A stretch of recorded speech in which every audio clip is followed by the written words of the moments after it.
ஒரு வசனத்தில் உள்ளதான தாத்பரியத்தை ஸ்தோத்திரம். கிறிஸ்துவில் நமக்கு இருக்கக்கூடிய ஆமென் ஒரு சுதந்திரம் அல்லது ஆசீர்வாதம். ஏன் கிறிஸ்துவை பற்றி கொண்டிருக்க வேண்டும்?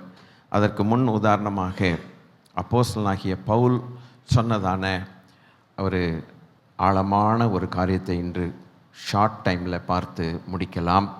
கர்த்தர் நல்லவர். பிலிப்பியருக்கு எழுதின நிருபம் முதல் அதிகாரத்தில் 9வது வசனத்தை நாம் எடுத்துக்கொள்வோம். இன்று இந்த தியானம் முழுவதும் 1-2 வசனங்கள் 9, 10 அதோடு முடிந்துவிடும். ஆகவே ரொம்ப கவனமாக அதை கேட்போமாக. பிலிப்பியர் 3வது அதிகாரம் 9வது வசனம். பிலிப்பியர் 3வது அதிகாரம் 9வது வசனம் வாசிக்கலாமா? நான் கிறிஸ்துவை ஆதாயப்படுத்தி கொள்ளும்படிக்கு நியாயப்பிரமாணத்தில் நான் வருகிற சுயநீதியை உடையவனாயிராமல் கிறிஸ்துவை பற்றும் விசுவாசத்தினால் வருகிறதும் விசுவாசம் மூலமாய் தேவனால் உண்டாயிருக்கிறதுமான நீதியை உடையவனாயிருந்து கிறிஸ்துவுக்குள் இருக்கிறவன் என்று காண்பிக்கும்படிக்கு. ரொம்ப அழகாய் இந்த மனுஷன் சொல்கிறான். அவருடைய அந்த ஏக்கம், ஆமென், அவனுடைய டிசையர், அவனுடைய விருப்பம் என்ன சொல்லுகிறான். இதை இந்த டோன் இவன் சொல்லுகிறதான அந்த டோன் எப்படி இருக்குதுன்னாக்க it's a striving tone. Striving என்றால் பயங்கரமான ஒரே ஒரு நோக்கத்துக்காக பிரயாசப்படுகிற ஒரு டோனாக இருக்கிறது.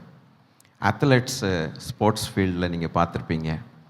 அவங்க அது எப்படியாகலும் ஜெயிக்கணுங்கிறதுக்காக அல்லேலூயா அவங்க படுகிற பாடு அல்லது அவங்க எடுத்துக்கொள்ளுகிறதான முயற்சிகள் எதுலேயும் லெஃப்ட் ரைட்டுன்னு சாயவே மாட்டாங்க. ரொம்ப டிசிப்ளின்டாக அவங்க மனது பூரா என்ன இருக்கும்னா அவன் ஜெயிக்கணும், அது ஒன்று தான். அதுபோல் இவனுடைய டோன் இருக்கிறது.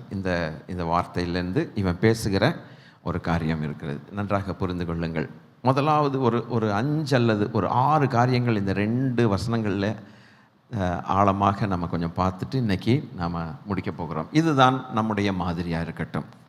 ஒருவேளை முழு நேர ஊழியக்காரனாக இருக்கிற என்னை போல, இல்லை பகுதி நேர ஊழியமாக செய்கிறவர்களாக இருந்தாலும் சரி, இல்லை அது கூட இல்லை ஃப்ரீ டைமில் ஆண்டவருடைய ஊழியத்தை செய்கிறவர்களாக இருந்தாலும் சரி, இல்லாவிட்டால் அந்த ஊழிய அழைப்பு இல்லாவிட்டால் எங்கேயாவது சாட்சி சொல்லுகிற ஒரு அழைப்பு இருந்தாலும் சரி, இல்லாவிட்டால் ஜெபிக்கிறவர்களாக இருந்தாலும், எதுவாக இருந்தாலும், யாராக இருந்தாலும், கர்த்தராகிய இயேசு கிறிஸ்துவினால் ரட்சிக்கப்பட்டதான கர்த்தருடைய பிள்ளைகளுக்கு இருக்கக்கூடிய டோன் எப்படி இருக்குன்னா இதுதான் இந்த டோனாக இருக்கட்டும். ஹல்லேலூயா.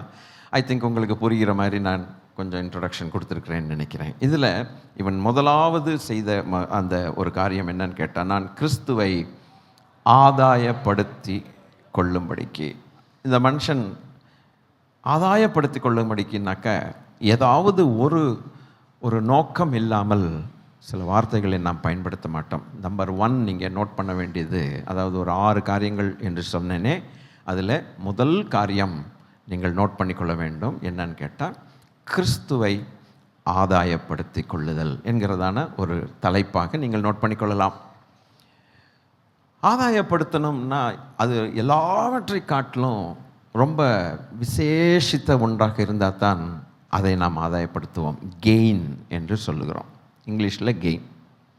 சில டிரான்ஸ்லேஷன்ஸில் நான் எப்பவும் பல டிரான்ஸ்லேஷன் பார்க்குறது வழக்கம். முக்கால்வாசி டிரான்ஸ்லேஷனில் எல்லாமே கெயின் தான் இருக்கும். ஆனால் ஒரு டிரான்ஸ்லேஷனில் வின் அப்படின்னு போட்டிருக்குது. வின்னிங் அப்படின்னு போட்டிருக்கு. அப்போ என்னத்தை வின் பண்ணுறான்? ஒரு பந்தய சாலையில் ஓடுறவன் பரிசுக்காக ஜெயிக்கிறதுக்காக அவன் ஓடுறான். ஒரு மாலுமி எடுத்துக்கிட்டிங்கனாக்க நேவிகேட் பண்ணி அவன் போகிற துறைமுகத்துக்கு கரெக்டாக அவன் அடையும் போது அவன் அச்சீவ் பண்ணுறது அந்த சந்தோஷம் அவனுக்கு பயங்கரமாக இருக்கும். அதுபோல் தான் ஒரு பைலட் எடுத்துக்கிட்டிங்கன்னா அவன் போகிற ஏர்போர்ட்டு கரெக்டாக கொண்டு போய் க்ளீனாக இறக்கிட்ட பிறகு அவனுக்கு அவ்வளவு நிம்மதியாக இருக்கும். அச்சீவ்மெண்ட். அதுபோல் எல்லாத்தையும் ஒன்று கெயின் பண்ணுறான். முக்கியமாய் தெரிகிற ஒன்று தான் நம்ம கெயின் பண்ணுவோம். நமக்கு முக்கியமாய் தெரியாத எதுவுமே நம்ம ஆதாயப்படுத்த மாட்டோம். ஆதாயம்னு வந்தாலே அது நிமித்தம் நமக்கு ஒரு பெரிய நன்மை வரணும். அப்படி என்ன நன்மை இவன் சொல்கிறான்? வின் பண்ண போகிறேங்கிறான். இயேசு கிறிஸ்துவையே நான் ஆதாயப்படுத்தணும்னா, அல்லேலூயா, ஒரு நபரை நான் ஆதாயப்படுத்தணுங்கிறான். அந்த நபர் மனுஷனை நாம் ஆதாயப்படுத்தி கொள்ள மாட்டோம், பொருட்களை ஆதாயப்படுத்துவோம். ஆண்டவர் அதானே சொன்னார், இந்த உலகம் முழுவதையும் நீங்கள் ஆதாயப்படுத்தினாலும் உங்கள் ஆத்மாவை, ஜீவனை நீங்கள் நஷ்டப்படுத்தினால் உங்களுக்கு என்ன லாபம்னார். அப்போது ஆதாயப்படுத்துகிறவன் இந்த பூமியில் எதை ஆதாயப்படுத்துகிறான்? ஒன்று படிப்பை ஆதாயப்படுத்துவான், இல்லை பொருளை ஆதாயப்படுத்துவான், இல்லை நண்பர்களுடைய நட்பை ஆதாயப்படுத்துவான். எப்படியோ இவைகளைத்தான் ஆதாயப்படுத்துவானே ஒழிய இந்த ஒரு மனுஷன் ஒரு நபரை ஆதாயப்படுத்த வேண்டும்ங்கிறான். I have to win him. நான் அது எப்படி ஒரு பரிசு பொருளை ஒருத்தன் எப்படி அத்லெட் போய் அவன் அவ்வளவு பாடுபட்டு அந்த ப்ரைஸ் அவன் வின் பண்ணுறான், அதுபோல் இந்த நபரை நான் வின் பண்ணும்படிக்கு எனக்கு ஒரு வாழ்க்கை அமைய வேண்டும். இவரை வின் பண்ணணுன்னா லேசான காரியம் கிடையாது. எப்படி வாழ்ந்தால் இவரை வின் பண்ண முடியும்? அப்படி இவரை வின் பண்ணுகிறதற்கு இவர் என்ன விசேஷித்தவர் அப்படின்னா அழகாய் சொல்லுகிறான். இந்த வசனத்தில் அநேக உள்ளடங்கிய கருத்துகள் இருக்குது. ஆனால் நம்ம மேலோட்டமாக போகிறதுனால அவைகள் தெரிகிறதில்ல. இந்த காலை வேளையில் அதை நம்ம புரிந்து கொள்ளலாம். ஹல்லேலூயா. சத்திய ஆவியானவர் தான் நமக்கு அதை செய்ய முடியும். ஆமேன். ஹல்லேலூயா. அப்படியானால் இதற்காக நான் பிரயாசப்பட வேண்டியது மிகவும் அவசியம். கிறிஸ்தவ வாழ்க்கை ஒரு பிரயாசத்தின் வாழ்க்கை. ரட்சிக்கப்படுகிறதற்கு முன்பு அவர் நம்மை தேடி ஓடி வருகிறார். ரட்சிக்கப்பட்ட பிறகு நாம் அவரை தேடி ஓடி வர வேண்டும். அல்லேலூயா. ஆமென். அதான் உள்ள டிஃபரன்ஸ். எல்லாம் இத்தனை பேர் ரட்சிக்கப்பட்டு உட்கார்ந்துருக்கிறோம். இன்னும் ரட்சிக்கப்படாதவர்களாய் நீங்கள் இருப்பீர்கள். ஆனால் உங்களை தேடி ஆண்டவர் இயேசு வருகிறார். நம்மை தேடி கர்த்தர் வந்த தெய்வம். அல்லேலூயா. நாம் அவரை தேடி போகவில்லை. இதற்கு அடையாளம் எப்படி என்று கேட்டால், நீங்கள் என்னிடத்தில் அன்பு கூறவில்லை, நான் உங்களிடத்தில் அன்பு கூர்ந்தேன். அதுதான் கர்த்தர் சொன்னார்.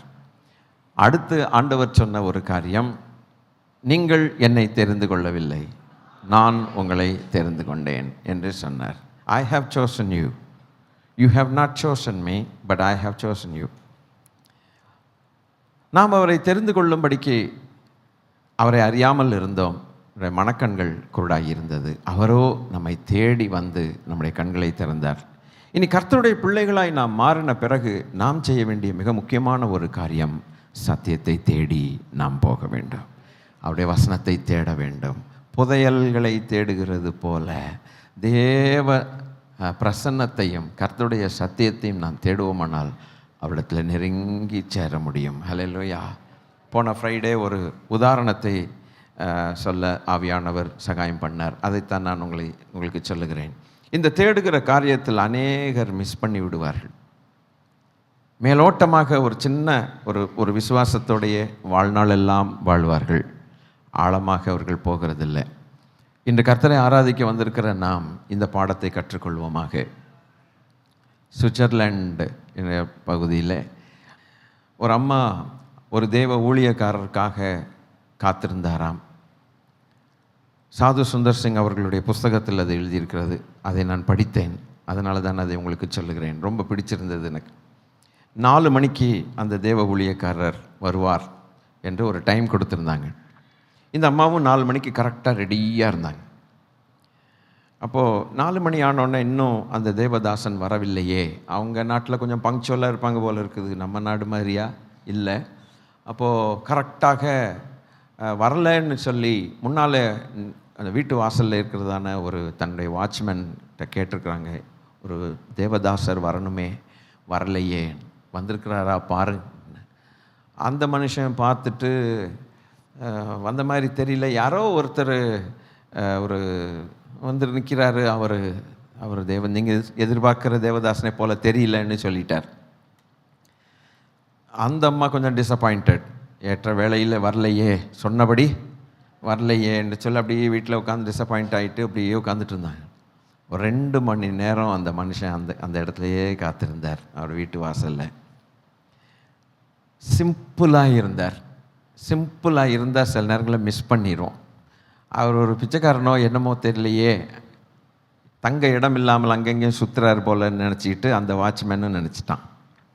அந்த அம்மா தான் எதிர்பார்த்த தேவதாசன்னு சொல்லும்போது டாம்பிகமாக வருவார் போலன்னு நினச்சிட்டு அந்த அம்மா மிஸ் பண்ணிட்டாங்க. கடைசியில் அந்த வாட்ச்மேன் சொல்கிறாரு, ஐயா நீங்கள் எங்கேருந்து வர்றீங்க, உங்களுக்கு இந்த சன்செட் ஆகுது, ராத்திரி ஆக போகுது, ஈவினிங் டைம் வந்துருச்சு, தங்க இடம் இல்லையா, எங்கள் வீட்டில் வந்து தங்கிக்குங்கன்னு ஒரு வார்த்தை சொல்ல போய் அந்த தேவதாசரும் சரி நான் தங்கிக்கிறேன் சொல்ல போய் கடைசியில் அந்த வாட்ச்மேன் என்ன செஞ்சிட்டாரு, இந்த இந்த தேவ மனுஷனை தான் வீட்டுக்கு கூப்பிட்டு போய் தங்க வச்சிட்டாரு, சாப்பாடு கொடுத்து தங்க வச்சிட்டாரு. அங்கே பிறகு பார்த்தா தான் தெரியுது, அந்த 4 மணிக்கு வர வேண்டிய தேவதாசர் இவர் தான்ட்டு. அவர் யாருன்னா சாது சுந்தர் சிங். எப்பேற்பட்ட தேவ மனுஷனை அந்த அம்மா இழந்து இந்த வாட்ச்மேனுக்கு கிடைச்ச ஒரு பெரிய பாக்கியம். கர்த்தருடைய தாசன் உள்ளே வந்தால், வீட்டுக்குள்ளே வந்தால் என்ன பேசுவார், பரம தரிசனங்களையா பேசுவார். சாது சுந்தர் சிங்கை பற்றி நமக்கு நல்லாவே தெரியும் அல்லவா. அவ்வளவு ஒரு மகிமையான ஒரு ஊழியக்காரர். அவர் எவ்வளவுக்கு அவ்வளவு அந்த வாட்ச்மேன் அவரை பயன்படுத்த முடியுமோ பயன்படுத்தி கொண்டு ஆசீர்வதிக்கப்பட்டான். அடுத்த நாள் காலையில் வந்து அந்த அம்மாட்ட சொல்கிறான், அம்மா நீங்கள் எதிர்பார்த்த தேவதாசர் அவர் தான்ம்மா, என்னென்ன காரியங்கள் எல்லாம் சொன்னாருன்னு. இந்த அம்மாவுக்கு எப்படி இருக்கும்னு நீங்கள் இப்போது கொஞ்சம் யோசிக்கிறீங்க. எப்படி இருக்கும் புரியலையா? ஆடா தலையில் அடிச்சுக்க வேண்டியதான். ஐயோ போச்சு. This is how many children of God miss the opportunities. இல்லையா? இதில் நாம் ரொம்ப உஷாராக இருக்க வேண்டும். ஆபிரகாம் தான் அறியாத தேவ தூதர்களையும் கூட நீங்கள் அதுங்க சொல்லலாம், சந்தோஷமாக சொல்லுங்கள், உபசரித்தான் அப்படின்ட்டு வேதத்தில் போட்டிருக்குது இல்லவா. Sometimes we miss God like this. அவர் நம்மை தேடி வந்து நம்மை கண்டுபிடித்தாலும் கூட நாம் அவரை தேடாதது நிமித்தம் நாம் மிஸ் பண்ணி விடுகிறோம். இந்த ஒரு உதாரணம் நமக்கு ஒரு பெரிய பாடமாக அமைவதாக. நான் என்னைக்கு இந்த புஸ்தகத்தில் கொஞ்ச நாள் முன்னால் தான் இந்த புஸ்தகத்தில் வாசித்தேன். கலெக்ஷன் பெரிய புஸ்தகம் ஒன்று உண்டுன்ட்டு அதை வாசித்தேன். என் கண்களுக்கு அது பட்ட உடனே எனக்கு ஒரு பெரிய பாடமாய் மாறிடுச்சு. ஆண்டவரே, I must strive hard to get closer to you every day, dear Lord. Hallelujah. ஒவ்வொரு நாளும் உமது அருகில், அல்லேலூயா, உமது அருகாமையில் நான் வரும்படிக்கு இப்பொழுது இருக்கிற பிரயாசங்களை பார்க்கலாம், இப்பொழுது நான் படுகிற பிரயாசங்களை காட்டிலும் அதிகமாக நான் பிரயாசப்பட்டு உம்மை நான் ஆதாயப்படுத்த வேண்டாம். அவன் சொல்லுகிறான், நான் அவரை ஆதாயப்படுத்த வேண்டாம். அப்படியானால் இந்த உலகத்திலே ஒரு நாள் எதையெல்லாமோ ஆதாயப்படுத்த வேண்டும் என்று நான் யோசித்து கொண்டிருந்த நாட்கள் உண்டு. ஆனால் எவைகளை நான் ஆதாயப்படுத்தக்கூடிய காரியங்கள் என்று நினைத்தேனோ அவைகளெல்லாம் குப்பையும் தூசியுமாக இருக்கிறது. என் அருள்நாதர் இயேசு கிறிஸ்துவை நான் பார்த்த பிறகு அவரை காட்டிலும் வேறு ஆதாயப்படுத்த வேண்டிய ஒரு நபர் இந்த உலகத்தில் எனக்கு இல்லை என்கிற அருமையான ஒரு ப்ராக்டிக்கல் முடிவுக்குள்ளே வந்தான். பிரியமானவர்களே, அப்படியானால் இந்த ஒன்றை வச்சுக்கிட்டு மிச்சம் இருக்கிற 5 நம்ம இழுக்கணும். அல்லேலூயா. கர்த்தர் நல்லவர். முதலாவது என்ன பாடம் கற்றுக்கொண்டோம்? நான் கிறிஸ்துவை ஆதாயப்படுத்த வேண்டும். என்னை தேடி வந்த தெய்வத்தை நான் ஆதாயப்படுத்தி கொள்ள வேண்டும். நம்பர் 2, வேகமாக போகலாம். இப்பொழுது தான் இனி சப்ஜெக்ட் இருக்கிறது. வெர்ஸ் நம்பர் 9 அதே 9, 10 இந்த 2 வசனங்களுக்குள்ளே தான் இன்றைக்கி போகிறோம். வேறு எங்கேயுமே போக மாட்டோம். அடுத்து என்ன சொல்கிறான்? ஆதாயப்படுத்தும்படிக்கு நியாயப்பிரமாணத்தினால் வரக்கூடிய சுயநீதியுடைய நான் கிறிஸ்துவை பற்றும் விசுவாசத்தின் மூலமாய் தேவனால் உண்டாயிருக்கிறதுமான நீதியை உடையவனாய் இருந்து கிறிஸ்துவுக்குள். ரெண்டாவதாக ஒரு நீங்கள் கண்டுபிடிக்க வேண்டிய காரியம் கிறிஸ்துவுக்குள் இருக்கிறவன் என்கிற காரியம். முதலாவது கிறிஸ்துவை ஆதாயப்படுத்தல். போக போக தான் உங்களுக்கு இன்னும் கொஞ்சம் நல்ல விளக்கங்கள்லாம் ஈஸியாக கிடைக்கும், கொஞ்சம் ஆழமாக கிடைக்கும். நம்பர் 1 நீங்கள் நோட் பண்ணது என்ன? நீங்கள் இப்போ குறித்து கொண்டது, நான் கிறிஸ்துவை ஆதாயப்படுத்திக் கொள்ளணும். அடுத்த கேள்வி, நான் எதுக்காக கிறிஸ்துவை ஆதாயப்படுத்திக் கொள்ளணுங்கிறது உங்களுக்கு வரும். 2வதாக, நான் கிறிஸ்துவுக்குள் இருக்கிறேன் என்பதற்காக. ஆமென். கிறிஸ்துவுக்குள் இருக்கிறேன். கட்டாயமாக நான் எங்கேயும் வெளியில் இனி இருக்கக்கூடாது. எனக்கு இருக்க வேண்டிய ஒரே ஒரு அடைக்கலம், ஒரே ஒரு நம்பிக்கை, நான் சேஃப்டி, ரொம்ப சேஃபாக நான் இருக்கணும்னா நான் கிறிஸ்துவுக்குள் இருந்தால்தான் இந்த உலகத்தில் எனக்கு சேஃப்டி. கிறிஸ்துவுக்கு வெளியில் நாம் இருப்போமானால் நமக்கு சேஃப்டி இல்லை. அல்லேலூயா.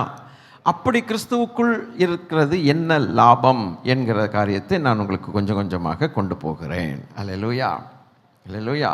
என்னாகமம் 35:25 இதுக்கு பேரலலாக ஒரு காரியம் வரும் பாருங்கள். என்னாகமம் 35வது அதிகாரம் 25வது வசனம் கொஞ்சம் பேரலல். கொலை செய்தவனை பழிவாங்குகிறவனுடைய கைக்கு தப்புவித்து அவன் ஓடிப்போயிருந்த அடைக்கல பட்டணத்துக்கு அவனை திரும்ப போகும்படி செய்ய கடவர்கள். பரிசுத்த தைலத்தினால் அபிஷேகம் பெற்ற பிரதான ஆசாரியன் மரணமடை மட்டும் அவன் அதிலே இருக்க கடவன். இது பிரமாணம், பழைய ஏற்பாட்டின் பிரமாணம். ஒரு கொலை செய்த ஒரு மனுஷனை பழிவாங்குகிறவனுடைய கைக்கு தப்புவிக்கிறது. அவன் அதை ஒரு காரியத்தை செய்துட்டான்னு வச்சுங்களேன், அவனுக்கு பழிக்கு பழி வாங்கக்கூடியவன் ஒருத்தன் வெளியில் காத்திருக்கிறான், இவனை என்னைக்காவது அடிக்கணும். அப்போ அவன் ஓடி போய் என்ன செய்கிறான், ஒரு அடைக்கல பட்டணம் என்று 6 அடைக்கல பட்டணங்கள் அந்த காலத்தில் உண்டு. அந்த அடைக்கல பட்டணத்துக்கு போகும்படிக்கு அவனை ஜனங்கள் உள்ளே போகும்படிக்கு செய்யணும். இல்லைன்னா அவன் செத்து போயிடுவான், அவனை அடுத்தவன் கொலை செஞ்சிடுவான் இவனை. பரிசுத்த தைலத்தினால் அபிஷேகம் பெற்ற பிரதான ஆசாரியன் மரணம் அடை மட்டும் அவன் அதிலே இருக்கணும். அந்த பட்டணத்தை விட்டு அவன் வெளியிலே வரக்கூடாது. அல்லேலூயா. ஒருவேளை 26 என்ன சொல்லப்பட்டிருக்கிறது என்பதையும் பார்க்கலாம். 26, ஆனாலும் கொலை செய்தவன் தான் ஓடியிருக்கிற அடைக்கல பட்டணத்தின் எல்லையை விட்டு வெளிப்பட்டிருக்கும் போது பழிவாங்குகிறவன் கொலை செய்தவனை அடைக்கல பட்டணத்துக்கு வெளியே கண்டுபிடித்து கொன்று போட்டால் அவன் மேல் இரத்த பழி இல்லை. இவன் வெளியில் வரக்கூடாது. இல்லை, நீங்கள் கொஞ்சம் பார்ட்டிசிபேட் பண்ணிங்கன்னா ரொம்ப சந்தோஷப்படுவேனே. இவன் என்ன செய்யக்கூடாது, இவனை உள்ளே அனுப்பிட்டாங்க ஜனங்கள், நீ போடா, மாட்டிக்காத, போ, நீ ஏதோ பண்ணிட்ட தப்பு, பரவாயில்ல போ. அப்போ அந்த ஆசாரியன் இருக்கிற வரைக்கும் அது பிரமாணம், அவன் மரணம் அடைஞ்ச இருக்கு மட்டும் அவன் உள்ளே இருக்கணும். அப்படி ஒருவேளை வெளியில் வந்துட்டா, அவன் இன்னொருத்தன் கண்டுபிடிச்சிட்டான்னா, கொலை பண்ணான்னா, அந்த இரத்த பழி அந்த கொலை பண்ணவன் மேலே வராது. அப்போ மிஸ்டேக்கு யாருது நீங்கள் சொல்லணும். கொஞ்சம் வெளியில் வந்தவனுக்கு மரியாதையாக உள்ளேருன்னு சொன்னாங்களா? உன் ஜீவன் காப்பாற்றப்படணுன்னா, உன் உயிர் காப்பாற்றப்படணுன்னா நீ அடைக்கல பட்டணத்துக்குள்ளே கடை. அல்லேலூயா. அதுதான் உனக்கு அடைக்கலம். அல்லேலூயா. நீ கொலை செய்யாதபடிக்கு, நீ சாகாதபடிக்கு உன்னை காப்பாற்றுகிறது அந்த அடைக்கல பட்டணம். வெளியிலே வராதே. உங்களுக்கு ரெண்டையும் கம்பேர் பண்ணிங்கன்னா ஓரளவுக்கு உங்களுக்கு விளக்கம் வந்துடும். அது போல இவன் என்ன சொல்லுகிறான்னா, பாவியாகிய நான், எனக்கு அடைக்கலம் ஒன்றே ஒன்று, ஒரே ஒருவர், இயேசு கிறிஸ்து ஒருவர் தான். புரிஞ்சிருச்சா உங்களுக்கு? கரெக்டாக புரிஞ்சிருச்சிங்களா? அப்போது இருக்க சொல்லி இருக்கிறார். எங்கே இருக்க சொல்லி? டேய், அடைக்கல பட்டணத்தை விட்டு வெளில வராத, வந்தா நீ அவுட்டு. இப்போ நீங்களே பிரசங்கம் பண்ணலாம். கரெக்டு, கரெக்டு, நீங்களே பண்ணலாம். கிறிஸ்துவுக்குள் எனக்கு ஜீவன், கிறிஸ்துவுக்குள் எனக்கு பாதுகாப்பு, கிறிஸ்துவுக்குள் எனக்கு சமாதானம், கிறிஸ்துவுக்குள் எனக்கு விடுதலை, கிறிஸ்துவுக்குள் எனக்கு பயம் இல்லை. அடைக்கல பட்டணத்தில் இருக்கிறவனுக்கு எப்படி இருக்குன்னா, அவன் பயப்பட மாட்டான். ஆசாரியன் உயிரோடு இருக்க மட்டும், அபிஷேகம் பண்ணப்பட்டவன் அவன் மரணம் அடைகிற வரைக்கும்னு போட்டிருக்குது. அந்த ஆசாரியன் மரணம் அடையலாம், நமது பிரதான ஆசாரியர் ஒருவர் இருக்கிறார். அல்லேலூயா. அவருக்கு மரணமே கிடையாதுயா. மரணத்தை ஜெயித்த பிரதான ஆசாரியன் இருக்கிற வரைக்கும் அவர் எனக்கு அடைக்கலம். ஆமென். உங்களுக்கு இந்த பாடம் பிடிச்சா? அப்போது நாம் எக்காரணத்தை கொண்டும் கிறிஸ்துவை விட்டு வெளியிலே நாம் வரக்கூடாது. வாழ்க்கையில் என்ன சூழ்நிலைகள் மட்டமானவைகள் வந்தாலும் கூட நம்முடைய அடைக்கலமாக இருக்கிற இயேசு கிறிஸ்து. அல்லேலூயா, அல்லேலூயா. ஒரு மனுஷன் தாவீதை ரொம்ப தூஷித்து பேசினான். அவனுடைய பெயர் சிமேயி. நல்லா சத்தமாக சொல்லணும், நீங்கள்லாம் பார்ட்டிசிபேட் பண்ணலாம். அல்லேலூயா. அவனுடைய பெயர் சிமேயி. அப்போது தூஷித்து பேசும்போது அவன் சொல்லிட்டான், விட்டுரு அவனை கர்த்தர் ஒரு வேளை தாவீதை திட்டுறதுக்கு வச்சிருக்கார் போல இருக்குது, திட்டிக்கிட்டோம் அப்படின்ட்டு விட்டுட்டான். பெருந்தன்மையாக விட்டான். எப்படி விட்டான்னு எனக்கு தெரியல, ஏன்னா அவன் பயங்கரமான ஆள், இவன் யுத்த வீரன் அல்லவா. அப்போது அவனை குறித்து சாலமோனுக்கு சொல்லிட்டு போகிறார். தான் பையன் சாலமோனுக்கு இப்படி ஒருத்தன் சுற்றிட்டு இருக்கான், தூஷித்துட்டு இருக்கிறான், அவனை பார்த்துக்கன்னு சொல்லிட்டு போயிட்டான். சாலமோன் என்ன செஞ்சான், அந்த ஒரு பட்டணத்துக்குள்ளே நீ உள்ள இரு, நீ வெளியில் வரக்கூடாதுன்னு சொல்லிட்டான். அப்போ வாழ்நாளெல்லாம் அவனுக்கு ஒரு பிச்சை கிடைச்சது போல, இயேசுவே அப்படி தானே, ஒரு பாக்கியம் கிடைச்சது போல அவனை உள்ளே விட்டானுங்க. இவன் என்ன பண்ணிட்டான், உங்களுக்கு சரித்திரம் நீங்கள் படிச்சிருக்கணும், வெளியில் வந்தான். நியூஸு சாலமோனுக்கு போயிடுச்சு, ஏண்டா வெளியில் வந்த நீ, அவனை அட்ரான்னா அடிச்சிட்டானுங்க, முடிஞ்சு போச்சு. இப்படியெல்லாம் சில சம்பவங்கள் பழைய ஏற்பாட்டில் இருக்குது. இவைகளை நாம் புதிய ஏற்பாட்டோடு கனெக்ட் பண்ணி பார்த்தால் நம்ம உள்ளேயே உட்கார்ந்துருக்க வேண்டிய ஒரே ஒரு இடம் என் ஆண்டவராகிய இயேசு கிறிஸ்து ஒருவர் தான். ஆமேன், ஆமேன். ஆகவே கர்த்தருடைய பிள்ளைகளே, இவன் இதுக்கு சொல்கிறான், இந்த மாதிரி நான் கிறிஸ்துவுக்குள் இருக்கும்படிக்கு அதுக்கு ஒரு பிரயாசம் பண்ண வேண்டியிருக்குது வாழ்க்கையில். நண்பர்கள் ஒருவேளை கிறிஸ்துவை விட்டு வெளியில் வர முயற்சி பண்ணலாம். நல்ல கிறிஸ்துவுக்குள்ளே இருந்தவர்கள் காலப்போக்கில் கிறிஸ்துவை விட்டு வெளியில் இருக்கிற ஒரு நிலைமை காணப்படலாம். சில சம்பவங்களின் நிமித்தம், இழப்புகளின் நிமித்தமோ அல்ல ஏமாற்றங்களின் நிமித்தமோ ஒரு சிலர் பலவீனர்களாக இருந்து கிறிஸ்துவின் அருமை தெரியாமல் பட்டணத்தை விட்டு வெளியில் போகிறது போல, அல்லேலூயா, கிறிஸ்துவை விட்டு வெளியில் போகலாம். இவைகள் நமக்கு சம்பவிக்காதபடிக்கு ஒரு உறுதி நமக்கு அவசியம். ஆமேன், ஆமேன். சொல்லுங்கள், நாங்கள் உறுதியாக இருப்போம், கிறிஸ்துவுக்குள் இருப்போம். என்ன நடந்தாலும் ஏது நடந்தாலும் கிறிஸ்துவை விட்டு வெளியில் வரமாட்டோம். கிறிஸ்து, கர்த்தராகிய இயேசு கிறிஸ்து எங்களுடைய அடைக்கலம். அவரே என்னுடைய அடைக்கல பட்டணம். ஆமேன், ஆமேன். கர்த்தர் இந்த உறுதியை கேட்டிருக்கிறார். அதன்படியே கர்த்தர் நமக்கு சகாயம் பண்ணுவாராக. ஆமேன். இப்போ இவன் கர்த்தருக்குள் இருக்கணும்னு பிரயாசப்படுறதுக்கும் ஒரு அர்த்தம் இருக்குது. இன்னும் கொஞ்சம் நோண்டி பார்க்கணும். நம்ம இன்னும் கொஞ்சம் கொஞ்சமாக நம்ம உள்ளே வந்தால், ஏன்னு கேட்டால், அல்லேலூயா, இவர் யார் அப்படின்னா, இவர் யார், இவர் யார்? அப்போஸ்தலனாகிய பவுல் என் ஆண்டவரை பெரிய ஜட்ஜாக பார்க்கிறார், பயங்கரமான நியாயாதிபதியாய் பார்க்கிறார். அப்போ அந்த நியாயாதிபதிக்கு முன்பாக நிற்கும்படிக்கு அவரால் அப்ரூவ் பண்ணும்படிக்கு, அவர் நம்மை ஏற்றுக்கொள்ளும்படியாய், ஒரு நியாயாதிபதி ஏற்றுக்கொள்ளும்படியாய் அவர் ஏற்றுக்கொள்ள வேண்டுமானால் அந்த குற்றவாளிக்கு சில தகுதிகள் வேண்டும், சில தகுதிகள் வேண்டும். அந்த நியாயாதிபதி, அந்த ஜட்ஜு அந்த குற்றவாளிக்குள் சில காரியங்களை கண்டுபிடிக்க வேண்டும்.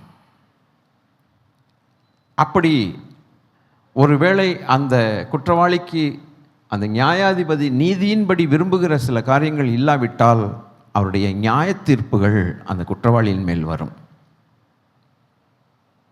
நல்லா புரிஞ்சுங்க. கோர்ட்டு சீன் இது. ஒரு ஜட்ஜ் இருக்கிறாரு, ஒரு குற்றவாளி இங்கே இருக்கிறான். அப்போ அந்த குற்றவாளியின் மேலே குற்றம் சுமத்தப்படுது. அப்போ அந்த நீதிபதி என்ன சொல்லுகிறார், சில அந்த குற்றத்திலிருந்து அவனை விடுவிக்கத்தக்கதாக ஏதாவது ஒரு காரியம் அவனுக்குள் இருந்தால் அந்த குற்றவாளி விடுவிக்கப்படுவான், சமாதானமாய் இருப்பான். அந்த குற்றவாளி விடுவிக்கத்தக்கதாக நியாயாதிபதி விரும்புகிற சில காரியங்கள் அவனிடத்தில் இல்லாவிட்டால், இப்போ நீங்கள் சொல்லணும், எழுதப்பட்ட நியாய தீர்ப்பு அவன் மேலே வந்துடும், அவன் கொண்டுக்குள் அடைக்கப்படுவான். இதுதான் ஒரு கோர்ட்டில் நடக்கிற காரியம். முதலாவது அவரை ஆதாயப்படுத்தணும், ரெண்டாவது அவருக்குள்ளே இருந்துடணும். அப்பன்னா நான் தப்பிச்சுக்குவேன்ல, எதனால தப்பிச்சுக்குவேன்னா அவர் நியாயாதிபதி. அல்லேலூயா. அப்போ கொஞ்சம் கொஞ்சமாக உள்ள வாங்க. அவர் நியாயாதிபதி. நான் அவருக்குள் இருந்தால் அவர் எதிர்பார்க்கிற அவருடைய நீதி எனக்குள் வரும், எனக்கு கிடைக்கும். ஆகையினாலே அவர் எதிர்பார்க்கிற நீதி எனக்குள்ளே இருக்குதுன்னு சொல்லி என்னை தப்பிச்சு விட்டுருவார். எப்படி? இப்போ கொஞ்சம் நீங்கள் சொல்லணும் இல்லையா? அப்போ தேவன் எதிர்பார்க்கிற தேவநீதி, மனுஷ நீதி அல்ல. அப்போ எனக்கு எங்கே கிடைக்கும்? எங்கேயும் கிடைக்காது. சுற்றி கித்தி பார்த்து எந்த கடைக்கு போனாலும் எங்கே போனாலும் கிடைக்காதுயா. அப்போ கிறிஸ்துவுக்குள் நான் இருந்துட்டேன்னா தேவநீதி எனக்கு கிடைக்குது. அவர் எதிர்பார்க்கிறது என்ன?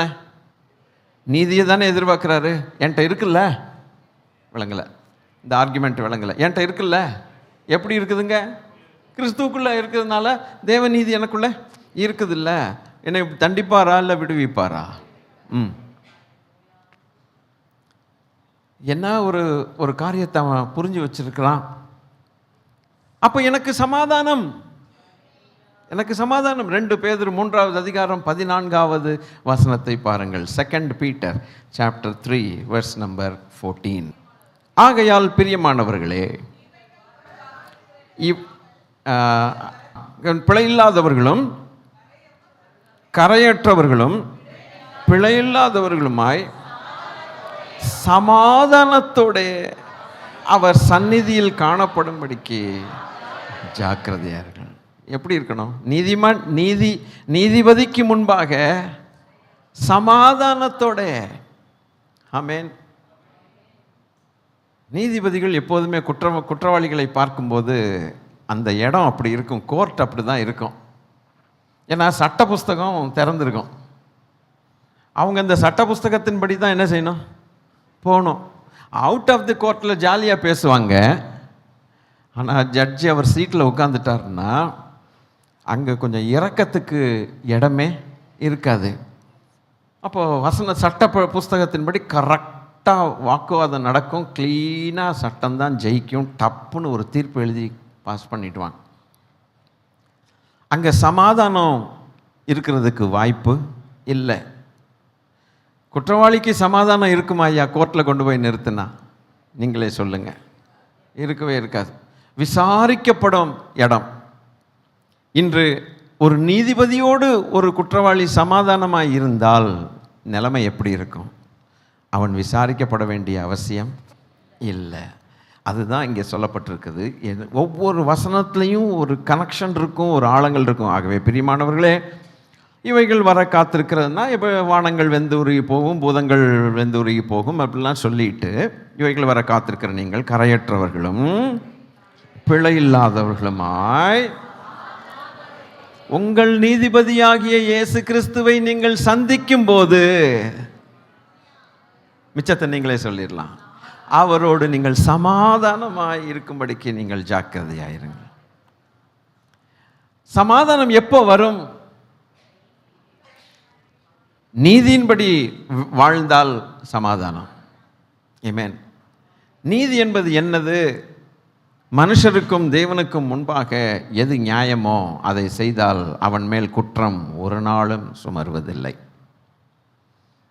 ஆவியின் கனிகளை குறித்து பவுல் பேசும்போது மாம்சத்தின் கிரியைகளை முதலாவது சொல்லிட்டு பிறகு ஆவியின் கனியை சொல்லுகிறார். இப்போ ஆவியின் கனிகளின்படி ஒருவன் வாழ்வானானால் அவனுக்கு விரோதமான ஒரு சட்டம் இல்லை என்று சொல்லுகிறான். ஆவியின் கனி அன்பு, சமாதானம் என்று சொல்லி 9 கனி வகைகளோடு ஒரு மனுஷன் வாழ்வானானால் அவன் மேல் குற்றம் சுமத்துகிறவன் யார்? அன்பாக இருக்கிறவன் மேல் யார் குற்றம் சுமத்த முடியும்? அன்பு, சந்தோஷம், சமாதானத்தோடு ஒருத்தன் இருக்கான்னா அவன் மேலே எவன் குற்றம் சுமத்த முடியும்? முடியவே முடியாது. அப்போ அவனுக்கு விரோதமான பிரமாணங்கள் ஒன்றுமில்லை. இப்போ நீதிபதியோடு ஒரு மனுஷன் சமாதானமாய் இருந்தால் அவன் மேல் ஜட்ஜ்மெண்ட் வர்றதுக்கு வாய்ப்பே இல்லை. அல்லேலூயா. மறுபடியும் ஒரு முறை இந்த வசனத்தை வாசித்து மகிழ்வோமாக. ஆகையால் பிரியமானவர்களே, காத்திருக்கிற நீங்கள் கரையற்றவர்களும் பிழை இல்லாதவர்களுமாய் சமாதானத்தோட அவர் சந்நிதியில் காணப்படும்படிக்கு ஜாக்கிரதையாயிருங்கள். அதை இதையும் கனெக்ட் பண்ணால் ரொம்ப அழகாய் பார்க்கலாம். No one can appear before the righteous God without righteousness which God expects or God approves. ஆண்டவர் அப்ரூவ் பண்ணக்கூடிய நீதி ஒருவனிடத்தில் இல்லாவிட்டால் அவன் தேவனால், அந்த நியாயாதிபதியால் அவன் அங்கீகரிக்கப்படுவதில்லை. அவருக்கு முன்பாக ஒருவனும் நிற்க முடியாது. வேதவாக்கியம் சொல்லுகிறது, ஏசாயா 64:6 படி, நாங்கள் அனைவரும் தீட்டானவர்கள் போல் இருக்கிறோம், எங்களுடைய நீதிகள் எல்லாம் அழுக்கான கந்தை போல் இருக்கிறது, நாங்கள் அனைவரும் இலைகளைப் போல உதிருகிறோம், எங்கள் அக்கிரமங்கள் காற்றை போல் எங்களை அடித்து கொண்டு போகிறது. இந்த மாதிரி ஒரு நீதியை வச்சுக்கிட்டு நான் அவருக்கு முன்பாக என்னைக்காவது நிற்க முடியுமா? நான் அவருக்கு முன்பாக நிற்கவே முடியாது. மனுஷன் தன்னுடைய நீதியை கொண்டு தேவனுக்கு முன்பாக வழக்காட முடியவே முடியாது. அப்படியானால் அவர் நம்மை ஏற்றுக்கொள்ள வேண்டுமானால், ஆர்குமெண்ட்டுக்கு கொஞ்சம் கொஞ்சமாக வரேன், நீங்களும் கொஞ்சம் அப்படி என்னோட ஒத்துழைங்க. அவர் நம்மை ஏற்றுக்கொள்ள வேண்டுமானால் அவருடைய நீதி, அவர் ஏதாவது நமக்கு செய்தால் தானே நாம் பிழைக்க முடியும். அவர் ஒன்றும் செய்யலைன்னா நம்ம அவுட்டு. இந்த வசனத்தை திரும்ப வாசிப்போம். நாங்கள் அனைவரும் தீட்டானவர்கள் போல் இருக்கிறோம், எங்களுடைய நீதிகள் எல்லாம் இருக்கிறது.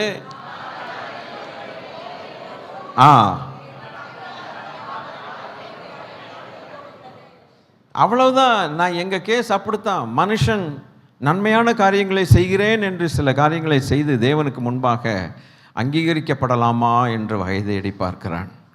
அன்னதானம் நல்ல ஐட்டம், நல்லது தான். வஸ்திர தானம் நல்லது தான். நல்ல வார்த்தைகளை பேசுவது நல்லது தான். பிறருக்கு நன்மை செய்வது நல்லது தான். இந்த நற்காரியங்கள் எல்லாம் தேவநீதியை கொண்டு வருவதில்லை, மனுஷன் செய்கிற சில நற்காரியங்கள். இந்த நற்காரியங்களை செய்து அவன் என்ன பண்ணுறான்னா, அவன் மற்றவனை பார்க்கலும் அவன் நல்லவன் என்கிற ஒரு அபிப்பிராயத்தில் பேச ஆரம்பிக்கிறான். சிலர்கிட்ட சொன்னால், நீ பாவம் செய்தவன்பா, மனம் திரும்பி வான்னா, நான் என்ன பாவம் செய்தேன்னு கேட்பான். நான் ஒன்றும் ஒருத்தனை கொலை பண்ணலையே, ஒருத்தனுக்கு அநியாயம் பண்ணலையேம்மா. இந்த கொலை பண்ணாதது நிமித்தம், அநியாயம் பண்ணாதது நிமித்தம் நீதிமானாக முடியுமா?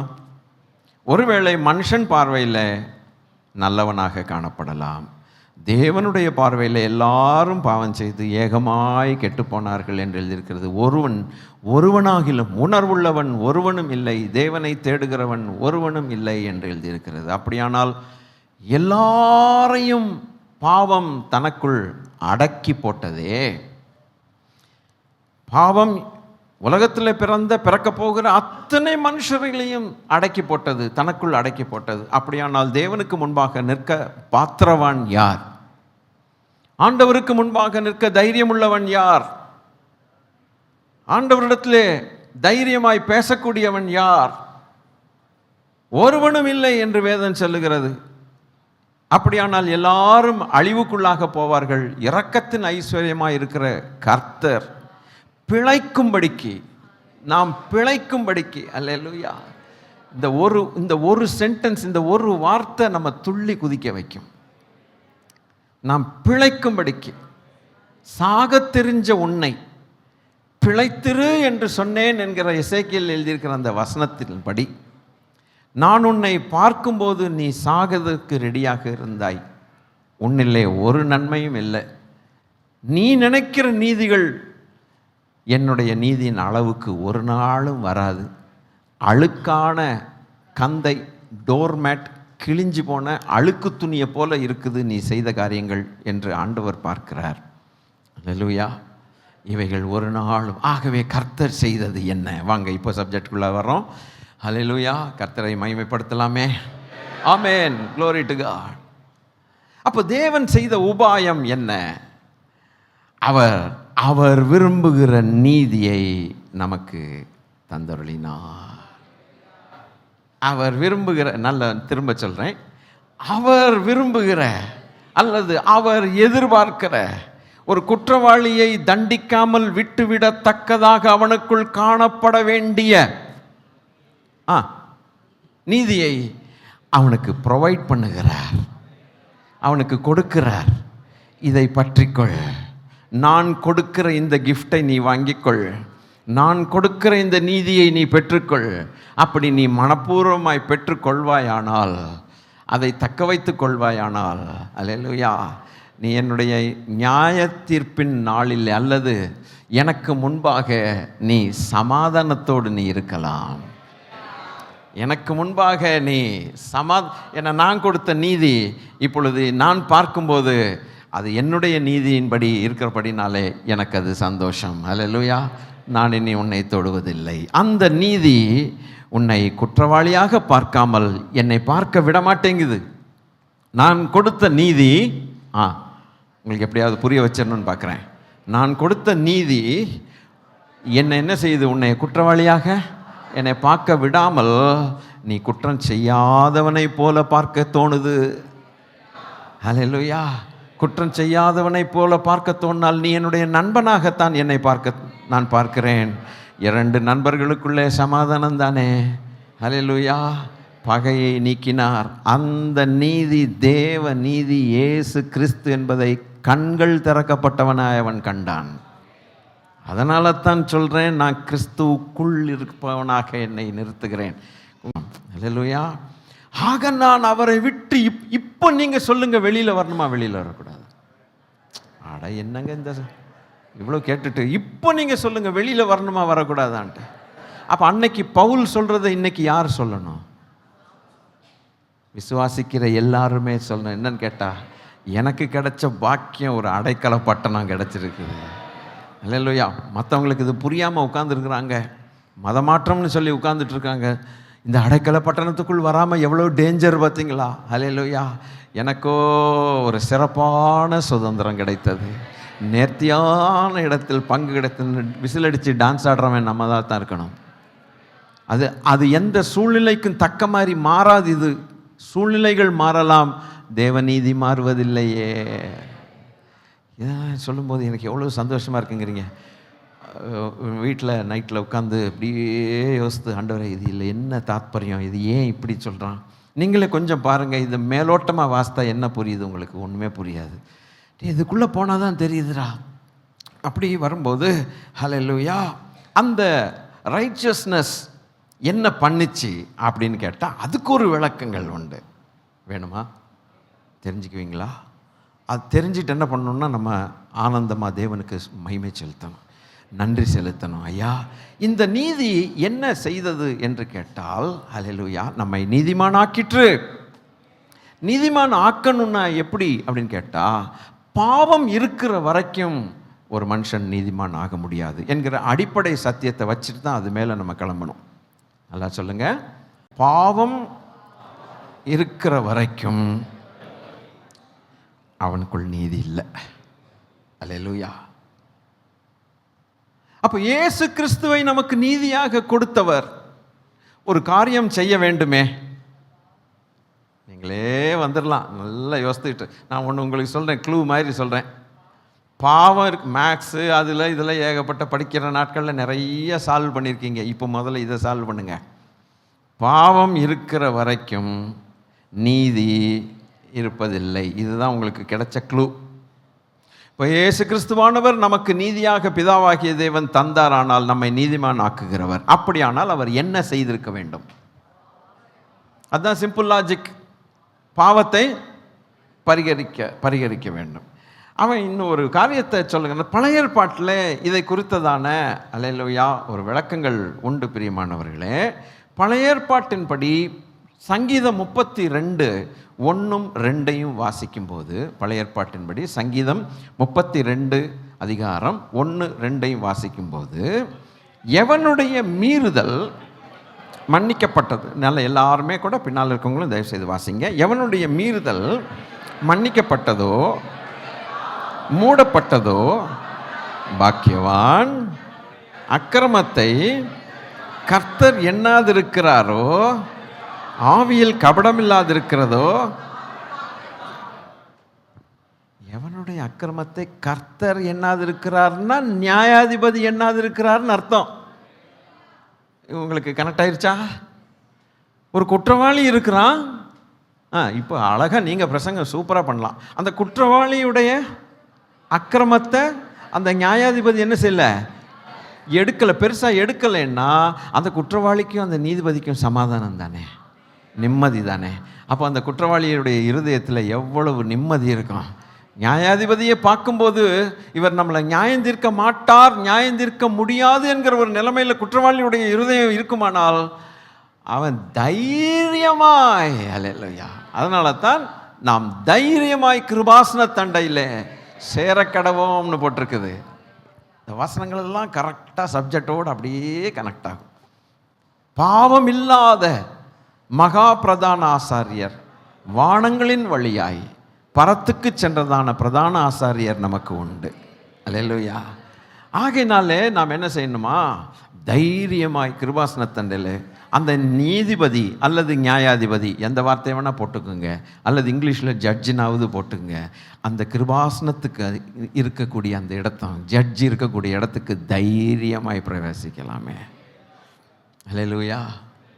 தைரியமாய் பிரவேசிக்கலாம். இன்றைக்கி உட்கார்ந்துருக்கிற நான் ரட்சிக்கப்பட்டேன் என்கிறதான ஒரு தைரியம் உங்களுக்குள் இருக்குமானால், ஒரு நிச்சயம் உங்களுக்குள் இருக்குமானால், அது முக்கியம். நான் ரட்சிக்கப்பட்டேன் என்கிற, உண்மையாய் ரட்சிக்கப்பட்டேன் என்கிற நிச்சயம் உங்களுக்கு இருக்குமானால், அல்லேலூயா, தைரியமாய் கிருபாசனத்தண்டையில் போகலாம்.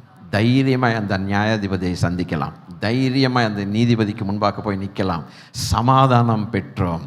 அதுதான் ரோமர் 5வது அதிகாரம் முதல் 2 வசனங்களில் நம்ம பார்க்கும்போது, ரோமர் 5வது அதிகாரம் முதல் 2 வசனங்களை நாம் பார்க்கும்போது, இவ்விதமாக நாம் விசுவாசத்தினாலே நீதிமான்கள் ஆக்கப்பட்டிருக்கிறபடினால். நான் அந்த வார்த்தைக்கு இன்னும் பதில் சொல்லலை. எப்படி நீதிமான்கள் ஆக்கப்பட்டிருக்கோங்கிறதுக்கு இன்னும் நான் வரல. ஆனால் நீதிமான்கள் ஆக்கப்பட்டிருக்கிறோம் என்று இப்பொழுது வைத்துக்கொள்ளுங்கள். நீதிமான்கள் ஆக்கப்பட்டிருக்கிறபடினால் நம்முடைய கர்த்தராகிய இயேசு கிறிஸ்து மூலமாய் தேவனிடத்தில் சமாதானம் பெற்றிருக்கிறோம். ஆண்டவரிடத்தில் சமாதானம் பெற்றிருக்கிற ஜனங்களுக்கு என்ன பயம், இனி என்ன ஒரு துக்கம், என்ன கலக்கம், ஏதாவது ஒரு அவநம்பிக்கை இருக்குமா? ஐ ஆம் pardoned, ஐ ஆம் ஃப்ரீ, ஐ ஆம் ஹாப்பி. நியாயாதிபதிக்கு முன்பாக நான் சமாதானமாய் சந்தோஷமாய் இருக்கக்கூடிய ஒரு நிலைமையை உண்டாக்கின நம்முடைய தேவன், நம்மை படைத்தவர். ஹல்லேலூயா. இல்லாவிட்டால் நம்ம கதை சட்னி. Praise the Lord. பிழைக்கவே முடியாது. அவருடைய கோபத்துக்கு முன்பாக நிற்பவன் யார்? அவருடைய நீதிக்கு முன்பாக நம்முடைய நீதி நிற்குமோ? எப்பேற்பட்ட பாவியாக இருந்தாலும் அல்லேலூயா, அவனை மன்னித்து ஏற்றுக்கொள்ளுகிற தேவன், அவரை மன்னித்து ஸ்தோத்திரம் நண்பனாக்கி கொள்ள விரும்புகிற தெய்வம். ஸ்தோத்திரம். இன்று நம்முடைய சந்தோஷமே இதுதான், இயேசு கிறிஸ்து தான். அதனால இதை கண்டுபிடிச்ச பவுல் சொல்லுகிறான். இது பார்ப்போம். இவ்விதமாய் விசுவாசத்தினால நீதிமான்கள் பட்டபடினாலே நம்முடைய கர்த்தராகிய இயேசு கிறிஸ்து மூலமாய் தேவனிடத்தில் சமாதானம் பெற்றிருக்கிறோம். அடுத்து அவர் மூலமாய் நாம் இந்த கிருபையில் பிரவேசிக்கும் ஸ்லாக்கியத்தை விசுவாசத்தினாலே பெற்று நிலை கொண்டு இருந்து தேவ மகிமையை அடைவோம் என்கிற நம்பிக்கையிலே மேன்மை பாராட்டுகிறோம். We have a sure future. First class எதிர்காலம் நமக்கு உண்டு. கிறிஸ்துவுக்குள் அடைக்கல பட்டணமாகிய இயேசு கிறிஸ்துவுக்குள் இருக்கிறவனுக்கு பயங்கரமான ஒரு எதிர்காலம், பிரகாசமான எதிர்காலம், மகிமையான எதிர்காலம். அந்த எதிர்காலத்தை நோக்கி போய்கொண்டிருக்கிற நாம் வெட்கப்பட்டு போவதில்லை என்று. உபத்திரவமோ வியாகுலமோ அதுவோ இதுவோ எதுவோ, ஹல்லேலூயா, கிறிஸ்துவின் அன்பை விட்டு என்னை பிரிக்கலாகிறது, ஏனால் அவருடைய அன்பு என்னை நீதிமானாக்கிற்று. ஆமேன், ஆமேன். அதுதான் குட் நியூஸ். பழைய ஏற்பாட்டு ரெஃபரன்சஸ், 2 ரெஃபரன்சஸை நாம் பார்க்கலாம். God Almighty is rich in mercy, hath provided the righteousness, his righteousness to man. 45வது அதிகாரம் ஏசாயா 24வது வசனம்.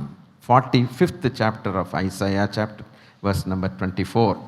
கர்த்தரிடத்தில் மாத்திரம் நீதியும் வல்லமையும் உண்டென்று அவனவன் சொல்லி அவரிடத்தில் வந்து சேர்வான். அவருக்கு விரோதமாய் எரிச்சல் கொண்டிருக்கிற யாவரும் வெட்கப்படுவார்கள். எப்படிங்க? மறுபடியும் திருப்பி வாசித்துடலாம். அந்த முதல் பகுதி ரொம்ப உற்சாகமாக இருக்குது. கர்த்தரிடத்தில் மாத்திரம், கொஞ்சம் இருங்க, வேற எங்கேயும் கிடையாது, உலகத்தில் கிடையாது. நாம் அன்னதானம் பண்ணதுனால அந்த நீதி நமக்கு வராது, ரைட்டுங்களா? ஒரே ஒருத்தட்ட தான் நீதி இருக்கிறது. நீங்கள் எல்லாம் சொன்னீங்கன்னா ரொம்ப சந்தோஷமாக இருக்கும். யார்ட்டங்க இருக்குது? கர்த்தரிடத்தில் மாத்திரம் நீதியும் வல்லமையும் உண்டென்று அவனவன் சொல்லி அவரிடத்தில் சேருவான். எரேமியா 23வது அதிகாரம் 6வது வசனம். இதோ நாட்கள் வரும் என்று கர்த்தர் சொல்லுகிறார், அப்பொழுது தாவீதுக்கு ஒரு நீதியுள்ள கிளை. கொஞ்சம் நிறுத்தினீங்கன்னா கொஞ்சம் சந்தோஷப்பட்டு அப்புறம் போகலாம். அப்பப்போ சந்தோஷப்படுவோம். இந்த ரொம்ப லாங் டிஸ்டன்ஸ் ஊருக்கு பிரயாணப்படுறீங்க கார்லன்னா அப்பப்போ டீ குடிச்சிட்டு மாதிரி, அல்லேலூயா, கொஞ்சம் சந்தோஷப்படுவோம். நாட்கள் வரும், அப்பொழுது கர்த்தர் சொல்லுகிறார், அப்பொழுது தாவீதுக்கு ஒரு நீதியுள்ள கிளை எழுப்பம் பண்ணுவேன். அவர் எப்படி இருப்பாராம்? அவர் ராஜாவாய் இருந்து, இயேசு மகாராஜா, ஞானமாய் ராஜரீகம் பண்ணி பூமியிலே நியாயத்தையும் நீதியையும் நடப்பிப்பார். அவர் நாட்களில் யூதா ரட்சிக்கப்படும், இஸ்ரவேல் சுகமாய் வாசம் பண்ணுவான். அவருக்கு இடும் நாமம் நமது நீதியாயிருக்கிற கர்த்தர் என்பதே. எனக்கு கொஞ்சம் திருப்தி இல்லை. ஏன் திருப்தி இல்லைன்னா, இன்னொரு முறை வசனத்தை வாசித்தா தான் திருப்தி வரும். அல்லேலூயா. இந்த 6வது வசனத்தையாவது இன்னொரு முறை எல்லாரும் சேர்ந்து வாசித்துருவோம். அவர் நாட்களில் யூதா ரட்சிக்கப்படும், இஸ்ரவேல் சுகமாய் வாசம் பண்ணும். அவருக்கு இடும் நாமம் நமது நீதியாய் இருக்கிற இயேசு கிறிஸ்து என்பதே. அந்த கர்த்தருடைய நாமம் என்ன? இயேசு கிறிஸ்து. அல்லேலூயா. எவ்வளவு தெளிவாக இருக்குதுங்க அப்படின்னு நீங்களும் சொல்லிடலாம் இல்லைங்களா? சொல்லுங்கள், என்னை பார்த்து சொல்லுங்கள். ரொம்ப தெளிவாக இருக்குதுங்க. அவருடைய நாமம் நமது நீதி ஆகிய. ரொம்ப எனக்கு இதெல்லாம் ஒன்றுமே ஒரு மாதிரி சந்தோஷமாக இருக்குது. அவருடைய நாமம் அவருடைய நீதின்னு எழுதியிருக்கலாம். என்னுடைய நீதி என் ஆண்டவராகிய இயேசு கிறிஸ்து என்பதே. அல்லேலூயா. அந்த நீதினால தான் நமக்கு சமாதானம் வந்திருக்கிறது. சமாதானத்தை ஓதுகிற அதே நான் ஆண்டவராகிய இயேசு கிறிஸ்து. அல்லேலூயா. நம்முடைய மீறுதல்களுக்காக அவர் காயப்பட்டார், நம்முடைய அக்கிரமங்களுக்காக அவர் நொறுக்கப்பட்டார். நமக்கு சமாதானத்தை உண்டாக்கும் ஆக்கினை அவர் மேல் வந்தது. அல்லேலூயா. சமாதானம் ஓதும் இயேசு கிறிஸ்து, சமாதானம் ஓதும் இயேசு கிறிஸ்து. இவர்தான்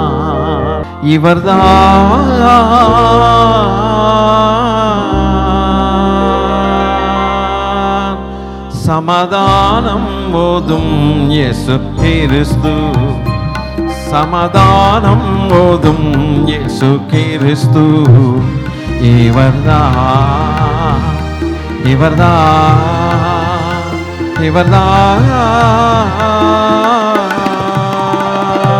சமாதானம் ஓதும் இயேசு கிறிஸ்து, சமாதானம் ஓதும் இயேசு கிறிஸ்து. இவர்தான்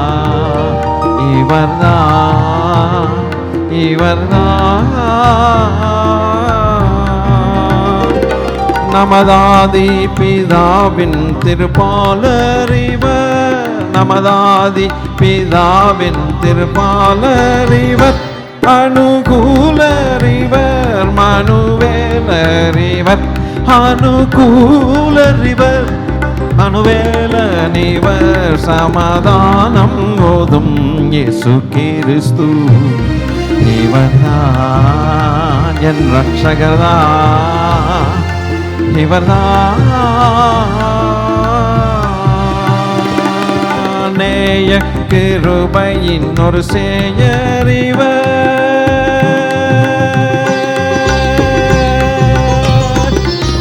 நேய கிருபையின் ஒரு சேயறிவர், பரமராயறிவர் நமதாயறிவர், பரமராயறிவர் நமதாயறிவர், சமாதானம் ஓதும் இயேசு கிறிஸ்து இவர்தான், இவர்தான், இவர்தான்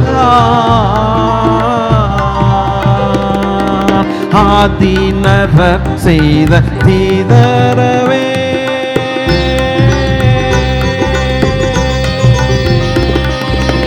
ஆதிநரர் செய்த தீதரவே, அருள் ஆனந்தமாய் அடியார் சொந்தமாய், அருள் ஆனந்தமாய் அடியார் சொந்தமாய், சமாதானம் ஓதும் இயேசு கிறிஸ்து இவர்தான், இவர்தான், இவர்தான் ஆரணம் பாடி விண்ணோராடவே, ஆரணம் பாடி விண்ணோராடவே, அறிஞோர் தேடவே இடையோர் கூடவே, அறிஞோர் தேடவே இடையோர் கூடவே, சமாதானம் இயேசு கிறிஸ்து இவர்தான்,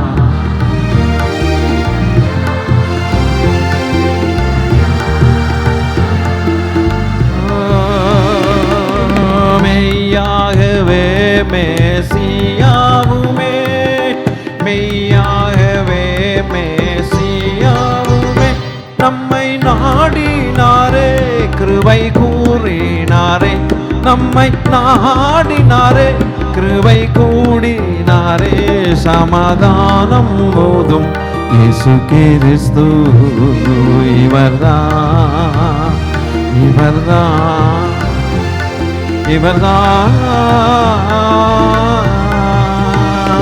அருள் ஆனந்த மோட்ச வழி காட்டினாரே, அருள் ஆனந்த மோட்ச வழி காட்டினாரே, அருள் ஆனந்த மோட்ச வழி காட்டினாரே, நிலை நாட்டினாரே முடி சூட்டினாரே, நிலை நாட்டினாரே முடி சூட்டினாரே, சமாதானம் ஓதும் இயேசு கிறிஸ்து இவர்தான், இயேசுதான் இவர்தான், இவர்தான் சமாதானம் ஓதும் இயேசு கிறிஸ்து, கர்த்தர்தான், கர்த்தர்தான் இயேசுதான்.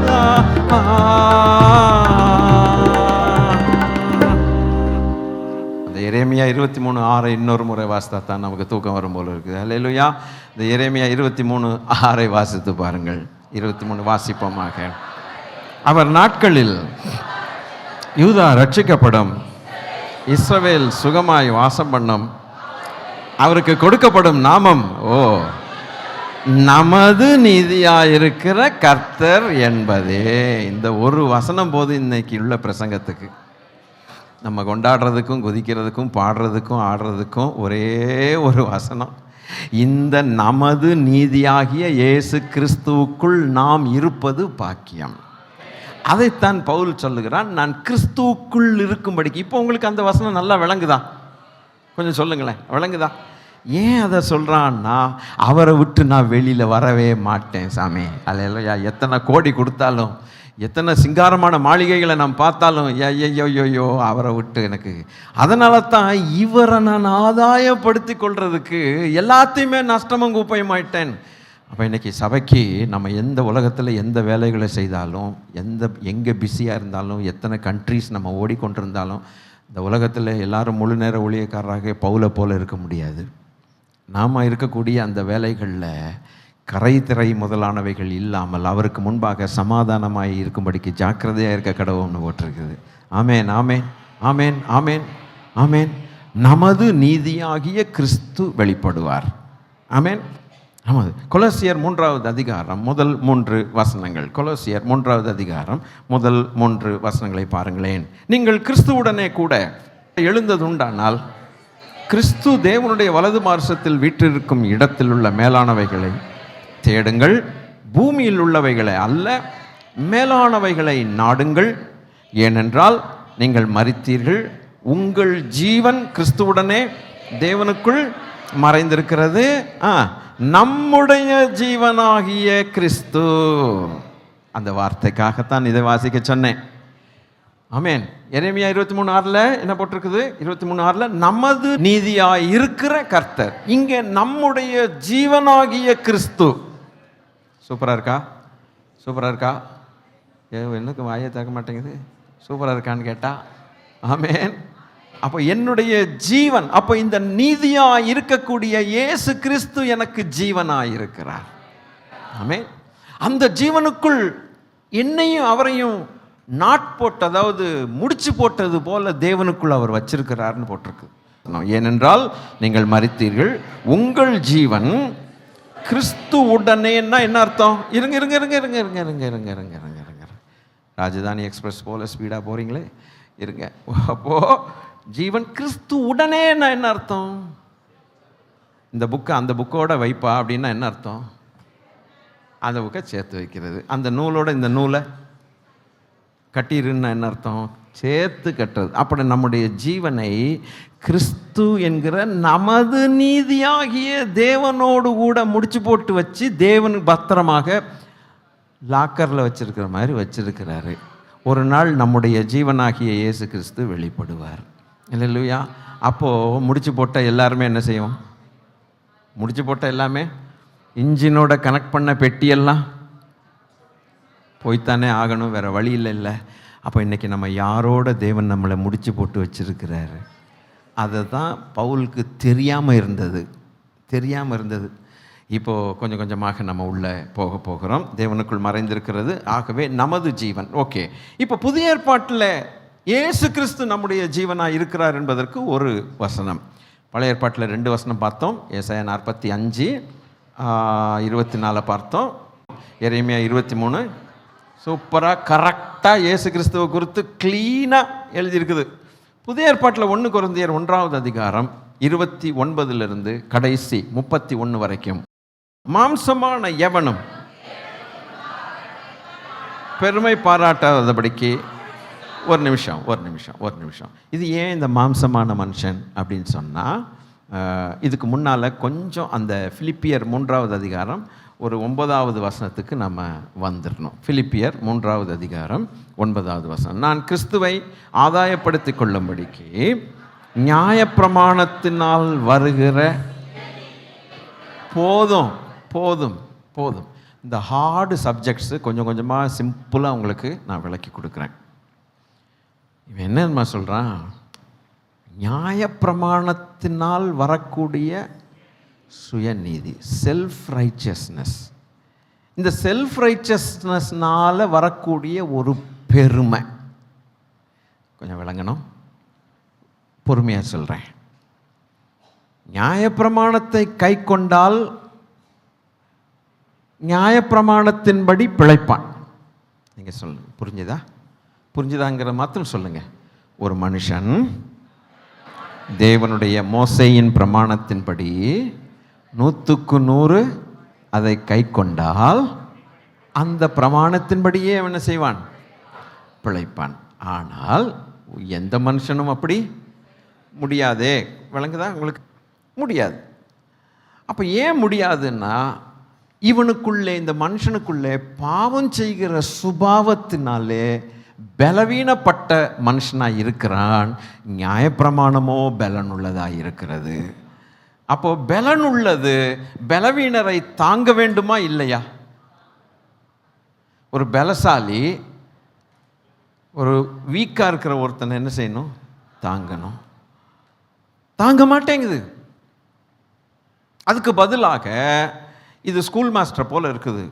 குற்றம் செய்தால் ஏன் குற்றம் செய்தாயின்னு ஒரு அடி போடுது.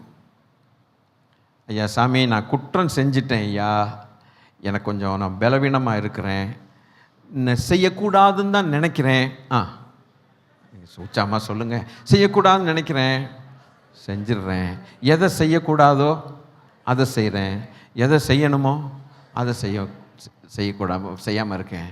ஆக நீங்கள் என்னை பார்த்து எப்போ பார்த்தாலும் குற்றவாளியாகவே இருந்து என்னை அடி போட்டுக்கிட்டே இருந்தால் நான் என்ன ஆகிறது? நீங்கள் கரெக்டு தான், ஆனால் நான் கரெக்ட் இல்லையே, எனக்கு உதவி செய்வீங்களான்னா மாட்டேங்குது.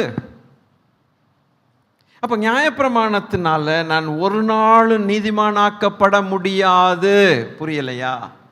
புரியவில்லையோ? ஹார்டாக இருக்கா? கஷ்டமாக இருக்குதா சப்ஜெக்டு? கோர்ட்டில் நம்ம போய் நின்னோன்னா நியாயப்பிரமாணம் தான் ஜட்ஜுன்னு வச்சுக்குங்களேன், என்ன ஆகும்? ஐயா சோத்ரம்.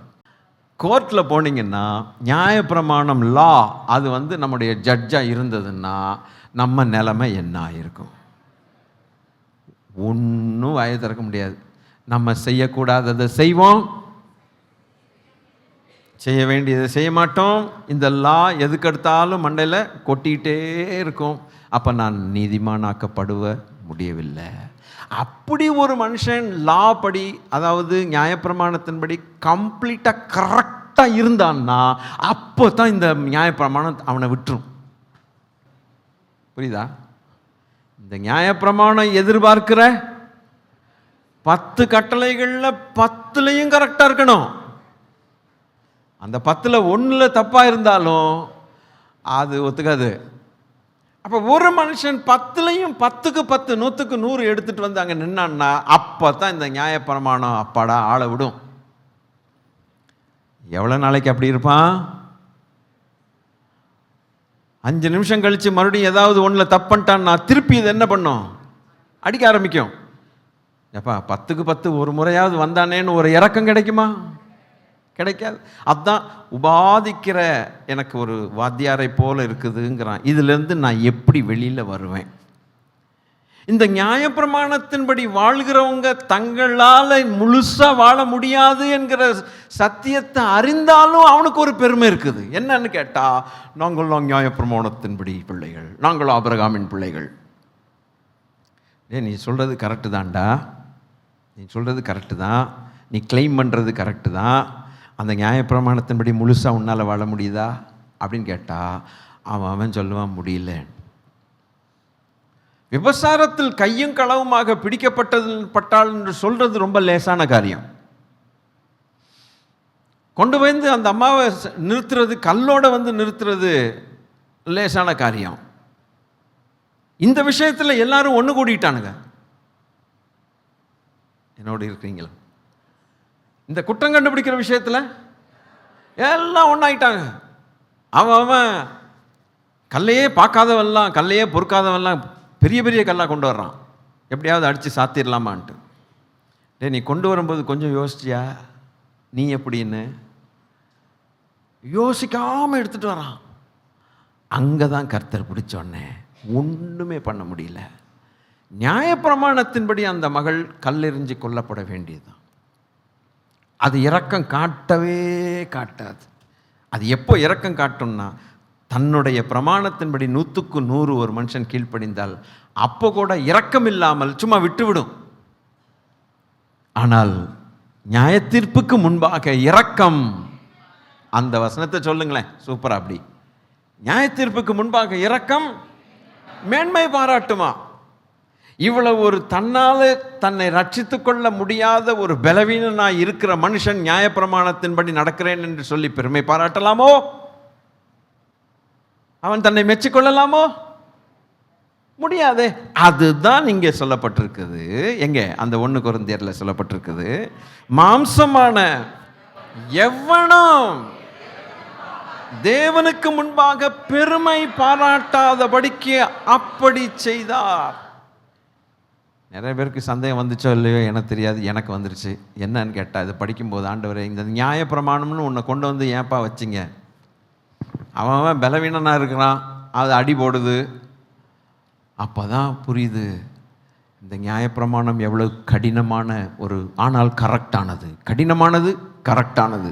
மனுஷன் எவ்வளவு பலவீனன் என்பதை தான் உணர வேண்டும். விழுந்து போன ஒரு மனுஷனுக்கு தேவனுடைய இரக்கம் தேவை என்பதை அவன் உணர வேண்டும்.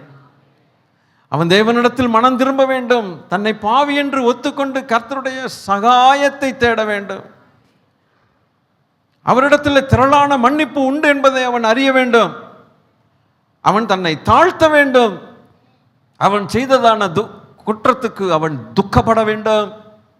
அவன் மனம் கசந்து தேவனிடத்தில் திரளான மன்னிப்பு கொண்ட தேவனிடத்தில் அவன் திரும்பினால், தயை பாராட்டுகிற தேவன், தயாள குணமுள்ள தேவன் திரும்பவும் அவனை ஏற்றுக்கொண்டு அவன் பாவத்தை மன்னிக்கிறார் என்பதை அவன் அறிந்து கொள்ள வேண்டும். அது நிமித்தம் அவன் எவ்வளவு பலவீனன் என்பதை அறியும்படிக்கு இந்த நியாயப்பிரமாணத்தை கொண்டு சில காலம் தேவன் அவனுக்கு பாடத்தை கற்றுக் கொடுத்தார்.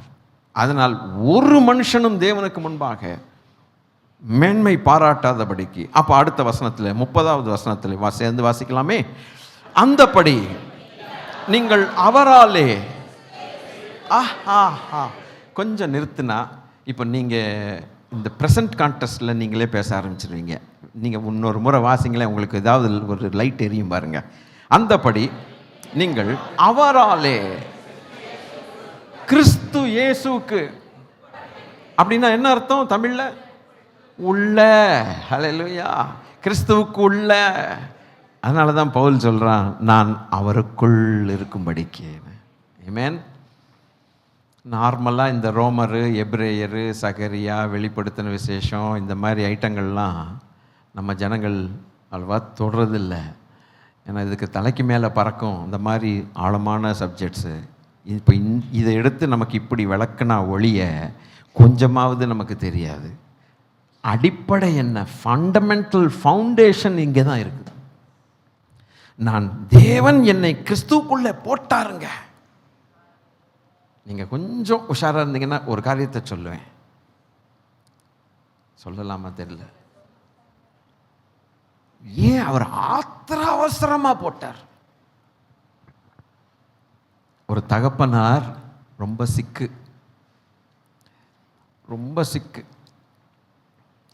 பாவம், அவருடைய சரீரம் அப்படி இருக்குது. சின்ன வயசுலேருந்தே அவர் ஏதோ ஒரு சிக்னஸில் இருக்கிறார். அவர் கல்யாணம் கட்டி பிள்ளைகள்லாம் பெருசாகி, பிள்ளைகள் கல்யாணத்து டைமில் என்னமோ அவரால் இனி வாழ முடியாதுங்கிற ஒரு சூழ்நிலை வந்துருச்சு. கொஞ்சம் தெரியுது அவருக்கே. அவசரமாக பிள்ளையுடைய கல்யாணத்தை பண்ணுறாங்கல்ல, உலகத்தில் அப்படி நடக்குதுல்ல, நடக்கும். அப்பா இருக்கும்போதே கல்யாணத்தை முடிச்சிடணும். அவருக்கு இருக்கிற சொத்தை அவசரமாக ட்ரான்ஸ்ஃபர் பண்ணிடுறார். அப்போ நான் இருந்தாலும் இல்லாவிட்டாலும் அது ஒன்றும், அது லாபம், அது பிள்ளைக்கு போய் சேர்ந்துடும். நான் போனாலும் இப்போ தப்பு இல்லை. இது ஒரு சின்ன ஒரு வேண்டாத உதாரணம் தான், தேவையில்லாத உதாரணம். ஆனாலும் அது உதாரணமாக எடுக்கிறேன். இது உலகத்தில் எப்படி செய்கிறாங்களோ, பரமதேவன் இரக்கம் கொண்டு, பரம ஆண்டவர் நம்ம மேலே, மனுஷன் மேலே இரக்கம் கொண்டு அவசரமாக ஆத்திரமாக கிறிஸ்துவை அனுப்பி கிறிஸ்துவுக்குள்ளே போட்டார். இப்போ விளங்குதா? இதுக்கும் நீங்கள் அசைலைன்னா நான் என்ன பண்ணுவேன்? இப்போ விளங்குதா? எவ்வளவு காலம் நிறைவேறின பொழுது தேவன் செய்த வேலையை பாருங்கள், ஆண்டவர் செய்த வேலையை பாருங்கள். இந்த மனுக்குலத்துக்கு இரக்கம் கிடைக்காத நியாயப்பிரமாணம்னு தெரிஞ்சு, இவனால் நிச்சயமாக அது பாஸ் பண்ணிக்க மாட்டான் பரீட்சையில்னு தெரிஞ்சு, பட்டுனி கிறிஸ்து என்கிறதானா ஒரு இரக்கத்தில் ஐஸ்வர்யம் உள்ள தேவன் கிறிஸ்துவுக்குள்ளே ஜனங்களை போட்டு தப்பிச்சு விட்டாருன்னு வச்சுக்கோங்களேன்.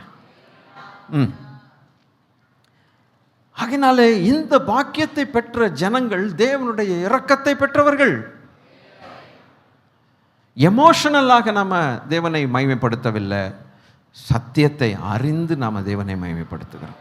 அந்தப்படி நீங்கள் அவராலே, அதாவது தேவனாலே கிறிஸ்து இயேசுவுக்கு உட்பட்டிருக்கிறீர்கள்னா, உட்படுத்தப்பட்டால் ஒழிய நம்ம உட்பட மாட்டோம். அப்ப நம்மை உட்படுத்த ஆசை கொண்ட தேவன், நான் உன்னை கிறிஸ்துக்குள்ள போட்டு உன்னை சுகமாக்க சேஃபாக தங்க வைக்க ஆசைப்படுகிறேன், வர்றியான்னு கேட்ட தெய்வம், ஆமா நான் வர்றேன்னு சொல்லி வரவழைத்த தெய்வம், இன்னைக்கு சுகமாய் கிறிஸ்துவுக்குள் நீதிமான் கர்த்தருக்குள் என்ன செய்வான்? கர்த்தருடைய நாமம் பலத்த துருகம், நீதிமான் அதற்குள் ஓடி. இதை புரிஞ்சுக்கிட்ட கர்த்தருடைய பிள்ளைகள் நிச்சயமா கொண்டாடுவாங்க. தேவன் என்னை புஷ் பண்ணி விட்டாருங்க கிறிஸ்துவுக்குள்ள. என்னையும் உங்களையும் நம்ம பலவீனர்கள்னு தெரிஞ்சு, செத்து போயிடுவோண்டான்னு தெரிஞ்சு, இவங்களால் ஒரு நாள் என்ன செய்ய முடியாது, லாய்க்கில்லைன்னு சொல்லி இவங்க நீதியெல்லாம் அழுக்கு துணின்னு பார்த்து, இவங்களுக்கு ஒரு காலம் மோட்சம் கிடைக்காதுன்னு பார்த்து இரக்கமுள்ள படைச்ச தெய்வம் கர்த்தராகிய இயேசு கிறிஸ்துவை அனுப்பி, இவர்தான் உனக்கு நீதி, இவரை தான் நான் ஏற்றுக்கொள்வேன், உள்ளவர் ஆசையா அப்படின்னு ஒரு நாள் தெய்வம் நம்மளை பார்த்து கேட்டார். 1982 ஆண்டு சூசைட் பண்ணக்கூடிய நான், அந்த நாட்களில் சூசைட் பண்ணி செத்து போக வேண்டிய நான், இயேசுவை அறியாத குடும்பத்தில் பிறந்த நான், என் ஆண்டவர் இயேசு இறங்கி வந்த நிமித்தம் ஒரு நாள் கேட்டார், உள்ளவர் ஆசையா உனக்குன்னு. கர்த்தரால் ஆசீர்வதிக்கப்பட்டவர்களே, உள்ளே வாருங்கள், வெளியிலே நிற்பானேன், உள்ளே வந்தவன் வெளியில் போவானேன், உள்ளே வந்தவன் வெளியில் போவானேன். போகாதப்பா, உனக்கு அடைக்கலம் இதுதானே. அல்லேலூயா. இவன் அடி வாங்கியே சாவான்னு ஆண்டவருக்கு தெரியும். ஏன்டா வீணா செத்து போகிற, உள்ளவா, நான் உனக்கு ஒரு பரிகாரம் வச்சுருக்கேன் பார். இந்த இயேசு கிறிஸ்துவை ஏற்றுக்கொள்ளாதவர்களுக்கு எங்கே சேஃப்டி, எங்கே பாதுகாப்பு? அப்போது நீங்கள் அவராலே கிறிஸ்து இயேசுக்கு உட்பட்டிருக்கிறீர்கள், எழுதியிருக்கிறபடி மென்மை பாராட்டுகிறவன் கர்த்தரை குறித்தே மென்மை இதை செய்த தேவனை குறித்தே அவன் சந்தோஷமாயிருக்க கடவன், இதை செய்த தேவனை குறித்தே அவன் ஆராதிக்க கடவன், இதை குறித்தே பேச கடவன்.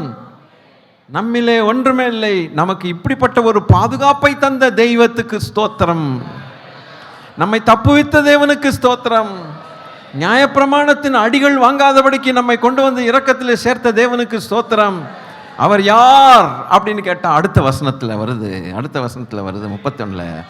அவரே தேவனா நமக்கு ஞானமும் நீதியும் பரிசுத்தமும் மீட்புமானார். அவர் இயேசு கிறிஸ்துவே நமக்கு அடைக்கலமானார்னு அழகாக புதிய ஏற்பாட்டில் க்ளீனாக போட்டு, பழைய ஏற்பாட்டில் 2 வசனங்கள், புதிய ஏற்பாட்டில் இந்த வசனம்.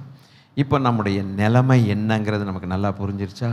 உங்களுக்கு இது வரைக்கும் புரியாவிட்டாலும் பரவாயில்லை, இன்னைக்கு நீங்கள் இந்த செய்தியை கேட்கறதுனால மென்மை பாராட்டுகிறது. இப்போ பவுல் என்ன சொல்கிறான்னா, ஒரு வார்த்தையை சொல்கிறான். அப்போது நியாயப்பிரமாணத்தினால் வரக்கூடிய சுயநீதி, சுயநீதினா என்ன நீதி? அந்த சுயம்ங்கிற வார்த்தை யாருக்கு பொருத்தம்? மனுஷனுக்கு பொருத்தம். விளங்கிருச்சா?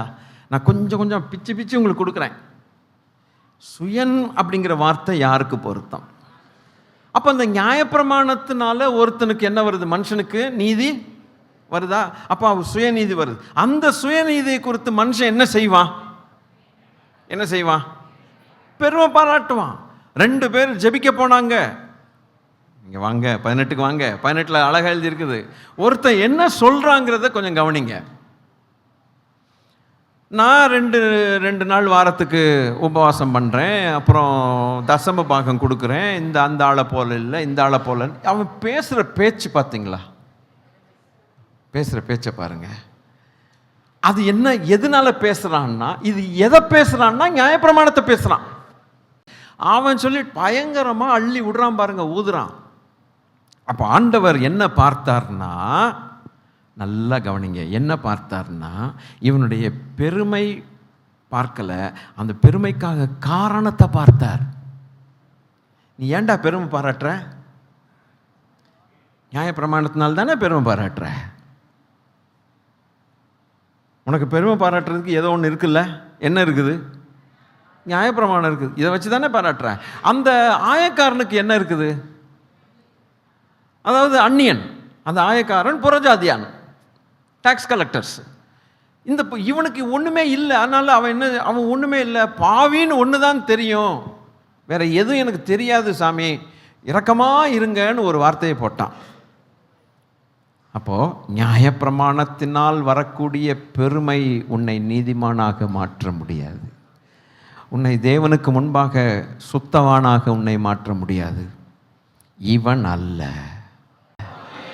அவனே நீதிமானாக. ஏன்னா அந்த நியாயப்பிரமாணத்தினால் வரக்கூடிய நீதியை வெறுத்து தேவநீதியை ஏற்றுக்கொள்ளுகிற ஒரு மனுஷன் தான் தேவனுக்கு முன்பாக நீதிமானாக இருக்கிறான். அந்த தேவநீதி கர்த்தராகிய இயேசு கிறிஸ்துவே. இனி இதை குறித்து உங்களுக்கு வாழ்க்கையில் சந்தேகங்கள் வரவே கூடாது. இந்த சப்ஜெக்டை குறித்து சந்தேகங்கள் வரக்கூடாது. நீங்களும் நானும் ஒவ்வொரு முறை கர்த்தருக்கு ஆராதனை செய்யும்போது ஒரே ஒருத்தரை குறித்து பெருமை பாராட்டணும். பிதாவே, நீர் குமாரனை அனுப்பினதற்காக நன்றி. குமாரனாகிய கிறிஸ்து என்னுடைய நீதியாக இருக்கிறதுக்காக நன்றி. என்னை கிறிஸ்துவுக்குள்ளே திணிச்சு போட்டீரே, அதுக்காக நன்றி. அல்லேலூயா. எனக்கு கிறிஸ்துவுக்குள்ளே பாதுகாப்பை தந்தீரே, அதுக்காக நன்றி. ஆமென். அல்லேலூயா. என்ன நடந்தது? இப்போ நாம் எப்படி நீதிமான்கள் ஆக்கப்பட்டிருக்கிறோம்? வசனம் 10. இப்படி நான் அவரையும்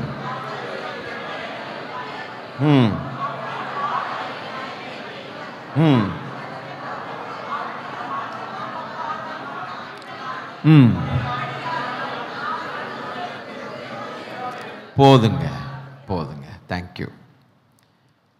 என்ன நடந்ததா? நான் ஒரே ஒரு காரியத்தை உங்களுக்கு முன்னால் சொன்னேன். இதனுடைய கண்டினியூஷன் நான் அடுத்த சர்வீஸில் போவேன்.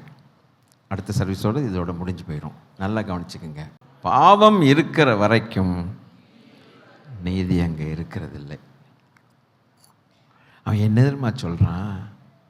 நான் அவரை அறிய வேண்டும். மூணாவது, நான் அவரை, that I may know him. முதலாவது கிறிஸ்துவை, ரெண்டாவது கிறிஸ்துக்குள் இருக்கிறேன், மூணாவது நான் கிறிஸ்துவை அறிய வேண்டும்ங்கிறான். கொஞ்சம் ஹார்டு சப்ஜெக்ட்ஸ் இதெல்லாம் உங்களுக்கு இந்த மாதிரி இடங்களில் விளக்கி தர முடியும். நீங்கள் வீட்டில் போய் படிச்சிங்கன்னா ஒன்றுமே புரியாது. என்னன்னு சொல்கிறான்னா, அவருடைய உயிர்த்தெழுந்த வல்லமையை நான் அறிய வேண்டும். அப்போ உயிர்த்தெழுந்த வல்லமையை அறிகிறதுக்கு முன்பாக அவருடைய மரணத்தின் வல்லமைன்னு ஒன்று இருக்குது அல்லவா? மரணம் இல்லாமல் உயிர்த்தெழுதல் எப்படி? மரித்தால் தானே? சொல்லுங்கள், நீங்கள் சொல்லுங்கள், நான் மட்டும். மரித்தால் தானே உயிர்த்தெழு. அப்போ அவருடைய மரணத்தில் என்ன விசேஷம்? நம்ம இதெல்லாம் நிச்சயமாக யோசிக்கவே மாட்டோம். பவுல் யோசித்தான். அவருடைய மரணத்தில் என்ன விசேஷம்னா, இதுதான் விசேஷம். இதோட முடிக்கிறேன். அவர் பாவம் இல்லாதவராய் இருக்கிறபடியால் அவருக்கு மரணம் இல்லை. கரெக்டா? என் லாஜிக் அப்படியே பின்பற்றி வாங்க. அப்போ அவர் மரிக்கிறார்னா ஏதோ ஒரு விஷயத்துக்காகத்தான் மரிக்கிறார். அவர் மரிக்கிறது நிமித்தம், அதாவது உலகத்தாருடைய பாவங்கள் அவர் மேல் சுமத்தப்பட்டது. அப்போ அந்த பாவத்தை அவர் பரிகரிக்க வேண்டுமானால் அவர் மரிக்க வேண்டிய அவசியம் வந்தது. லாஜிக் புரியுதா? கொஞ்சம் கொஞ்சமா. அவர் மரிச்சதுனால என்ன நடந்ததுன்னு கேட்டா, he killed the sin. அதுதான் நடந்தது. பாவத்துக்கு மரணத்தை கொடுப்பதற்காக, பாவம் நாம் செய்த பாவத்துக்கு அதுக்கு மரணம் வரணும். இப்போ அதுக்கு மரணம் அதுக்கு அதை மரணத்துக்குள்ளாக அதை கில் பண்ணுகிற, கொன்று போடக்கூடிய வல்லமை தேவன் ஒருவருக்குத்தான், கிறிஸ்து ஒருவருக்குத்தான் இருக்குது. அவர் மரித்ததினாலே நம்முடைய பாவத்தை அவர் மரிக்க பண்ணினார். அவர் தேவனாய் இருக்கிறபடினால், பாவமில்லாதவராய் இருக்கிறபடியால் அதை கொன்றுட்டு அவர் உயிரோடு எழுந்திருந்தார். அதுதான் பாவத்தை ஜெயித்தார்னு அர்த்தம். ஒரு மனுஷன் இதை விசுவாசிக்கும் போது பாவத்தை தமது மரணத்தினால் கொன்ற இயேசு கிறிஸ்துவை விசுவாசிக்கும் போது அவனுக்குள்ளே அந்த பாவம் நடுங்கி விடுகிறது. தேவன் அதை சிலுவையிலே தீர்த்து விட்டார். ஆகவே அவர் உயிர்த்தெழுந்தது போல நாம் பாவம் இல்லாதவர்களாய், புது ஜீவனை உடையவர்களாய், புதிய ஆவி உள்ளவர்களாய், புதிய மனுஷனாய் நாம் மாற முடிகிறது. அப்ப அவருக்கு எவ்வளவு வல்லமை உண்டு. நம்மில் யாராவது அடுத்தவனுடைய பாவத்தை கொன்று போட நமக்கு பவர் இருக்குதா? இன்னொருத்த மனுஷனுடைய பாவத்தை கொன்று போட நமக்கு பவர் இருக்குதுங்களா? இல்லைங்க. இயேசு கிறிஸ்து செய்தது என்னன்னா, மனுக்குலத்தின் பாவத்தை அவர் ஏற்றுக்கொண்டு அவர் தமது மரணத்தினாலே பாவத்தையே கொன்றே போட்டார். லிட்டரலி கில்டு த சின். அதனால அவர் நமக்குள்ள உயிர்த்தெழுந்தபடினாலே, அந்த உயிர்த்தெழுந்த இயேசு கிறிஸ்துவுக்கு முன்பாக இனி பாவம் வேலை செய்யவே செய்யாது, தலையே தூக்காது. அதுக்கு ஜீவன் இனி இருக்கவே இருக்காது. பாவத்தை பரிகரித்தவர். அதனால தான் அவன் சொல்லுகிறான், நான் அவருடைய வல்லமையை நான் அறிய வேண்டும். அவருடைய வல்லமையை அறிய வேண்டும். இதோடு முடிக்கிறேன். இதுக்கு அடுத்த சில காரியங்கள் அடுத்த வாரத்தில் கண்டினியூ பண்ணுகிறேன். கர்த்தர் நல்லவர். அப்போது அவரை அறிகிறது என்று சொன்னால் என்ன? அவரை விசுவாசிப்பது. என்னுடைய விசுவாசத்தினால் அவர் செய்ததை நான் அறிந்திருக்கிறேன். இதை யார் செய்யக்கூடும் என்று நான் கேட்டேன்ல ஒரு நாள் கேள்வி. எப்போ கேட்டேன்? நான் இல்லை, பவுல் கேட்டார். அதைத்தான் சொல்கிறேன். செய்யக்கூடாததை செய்கிறேன், செய்ய வேண்டியதை செய்யலை. என்னை இந்த பாவ மரண சரீரத்திலிருந்து யார் என்னை விடுதலை பண்ணக்கூடும் என்று அவன் 7வது அதிகாரத்தில் கேட்குறான். இவரால் தான் முடியும். என்ன செய்தார்? இவருடைய வல்லமை, தேவனுடைய வல்லமை எப்படிப்பட்டது என்றால், என்னில் குடிகொண்டிருக்கிற பாவத்துக்கு மரணத்தை கொண்டு வர முடியுமானால் அது என் தேவன் இயேசு கிறிஸ்து மாத்திரமே முடியும்.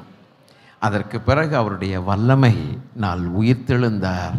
இதை செய்துட்டு அவர் அப்போ சிலுவையில் அறையப்படுகிறதற்கு முன்பாக அவர் பாவமில்லாதவர். சிலுவைக்கு போயிட்டு மரணம் அடைஞ்சு உயிர்த்தெழுந்த பிறகும் அவர் பாவமில்லாதவர். எப்படி? இந்த பக்கமும் பாவமில்லாதவர், இப்பவும் நடுவில் என்ன வேலை செஞ்சிட்டார்னா, என்கிட்ட இருக்கிற பாவத்தை சாகடிச்சிட்டாருன்னு அர்த்தம். அவர் பரிகரித்தது நிமித்தம் அவருடைய வல்லமையை நான் அறிய வேண்டும். I must know him. இப்போ முதலாவது அவர் ஆதாயப்படுத்திக்கொள்ள வேண்டும். 2வது கிறிஸ்துக்குள் இருக்கிறேன். 3வது அவருடைய வல்லமையை நான் அறிய வேண்டும். இன்னும் மிச்சம் 3 அடுத்த வாரத்தில் பார்க்கலாம். ஆனால் கர்த்தருடைய பிள்ளைகள் என்ன செய்யணும்? வாழ்நாளெல்லாம் கர்த்தருக்குள் களி கூற வேண்டும். இந்த ஒரே ஒரு காரணம், இயேசு எனக்காக செய்ததை, தேவன் இயேசுவை அனுப்பி என்னை கிறிஸ்துவுக்கு உள்ள என்னத்தை தமிழில் சொல்லன்னு தெரியல, கொச்சையாக பேசணும். கிறிஸ்துவுக்கு உள்ள என்னைய என்னத்தை நீங்கள் தான் சொல்லணும், திணிச்சிட்டாருன்னு. சிலர் திணிச்சிட்டாருங்கிறாங்க, சிலர் அமுக்கிட்டாங்கங்கிறாங்க, சிலர் உள்ள நுழைச்சிட்டாருங்கிறாங்க. என்னத்தை வேணால் சொல்லிட்டு போங்க, அவர் செய்தது அதுதான். இன்றைக்கி இது நிமித்தம் யாராவது இங்கே சந்தோஷப்படுறீங்களா? இப்போ நான் புரிஞ்சுக்கிட்டு கை தூக்கணும்.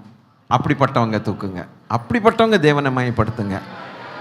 கிறிஸ்துக்குள் வாழும் எனக்கு எப்போதும் வெற்றி உண்டு. கிறிஸ்துவுக்குள் வாழும் எனக்கு எப்போதும் வெற்றி உண்டு. போதும். நல்ல பிதாவே, நன்றி சொல்லுங்க. நான் சொல்ல வேண்டிய அவசியம் இல்லைங்க. இந்த சத்தியத்தை நீங்கள் புரிஞ்சுக்கிட்டீங்கன்னா நீங்களே குதிப்பீங்க.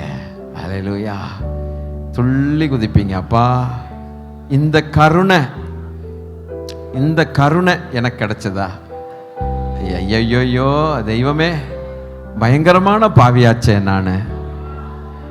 என்னை கொண்டு வந்து என் நீதி உமக்கு முன்பாக அழுக்கு துணிப்பா. நியாயப்பிரமாணத்தினால பெருசா பேசிக்கிறான், ஒருத்தரும் பேச முடியாது.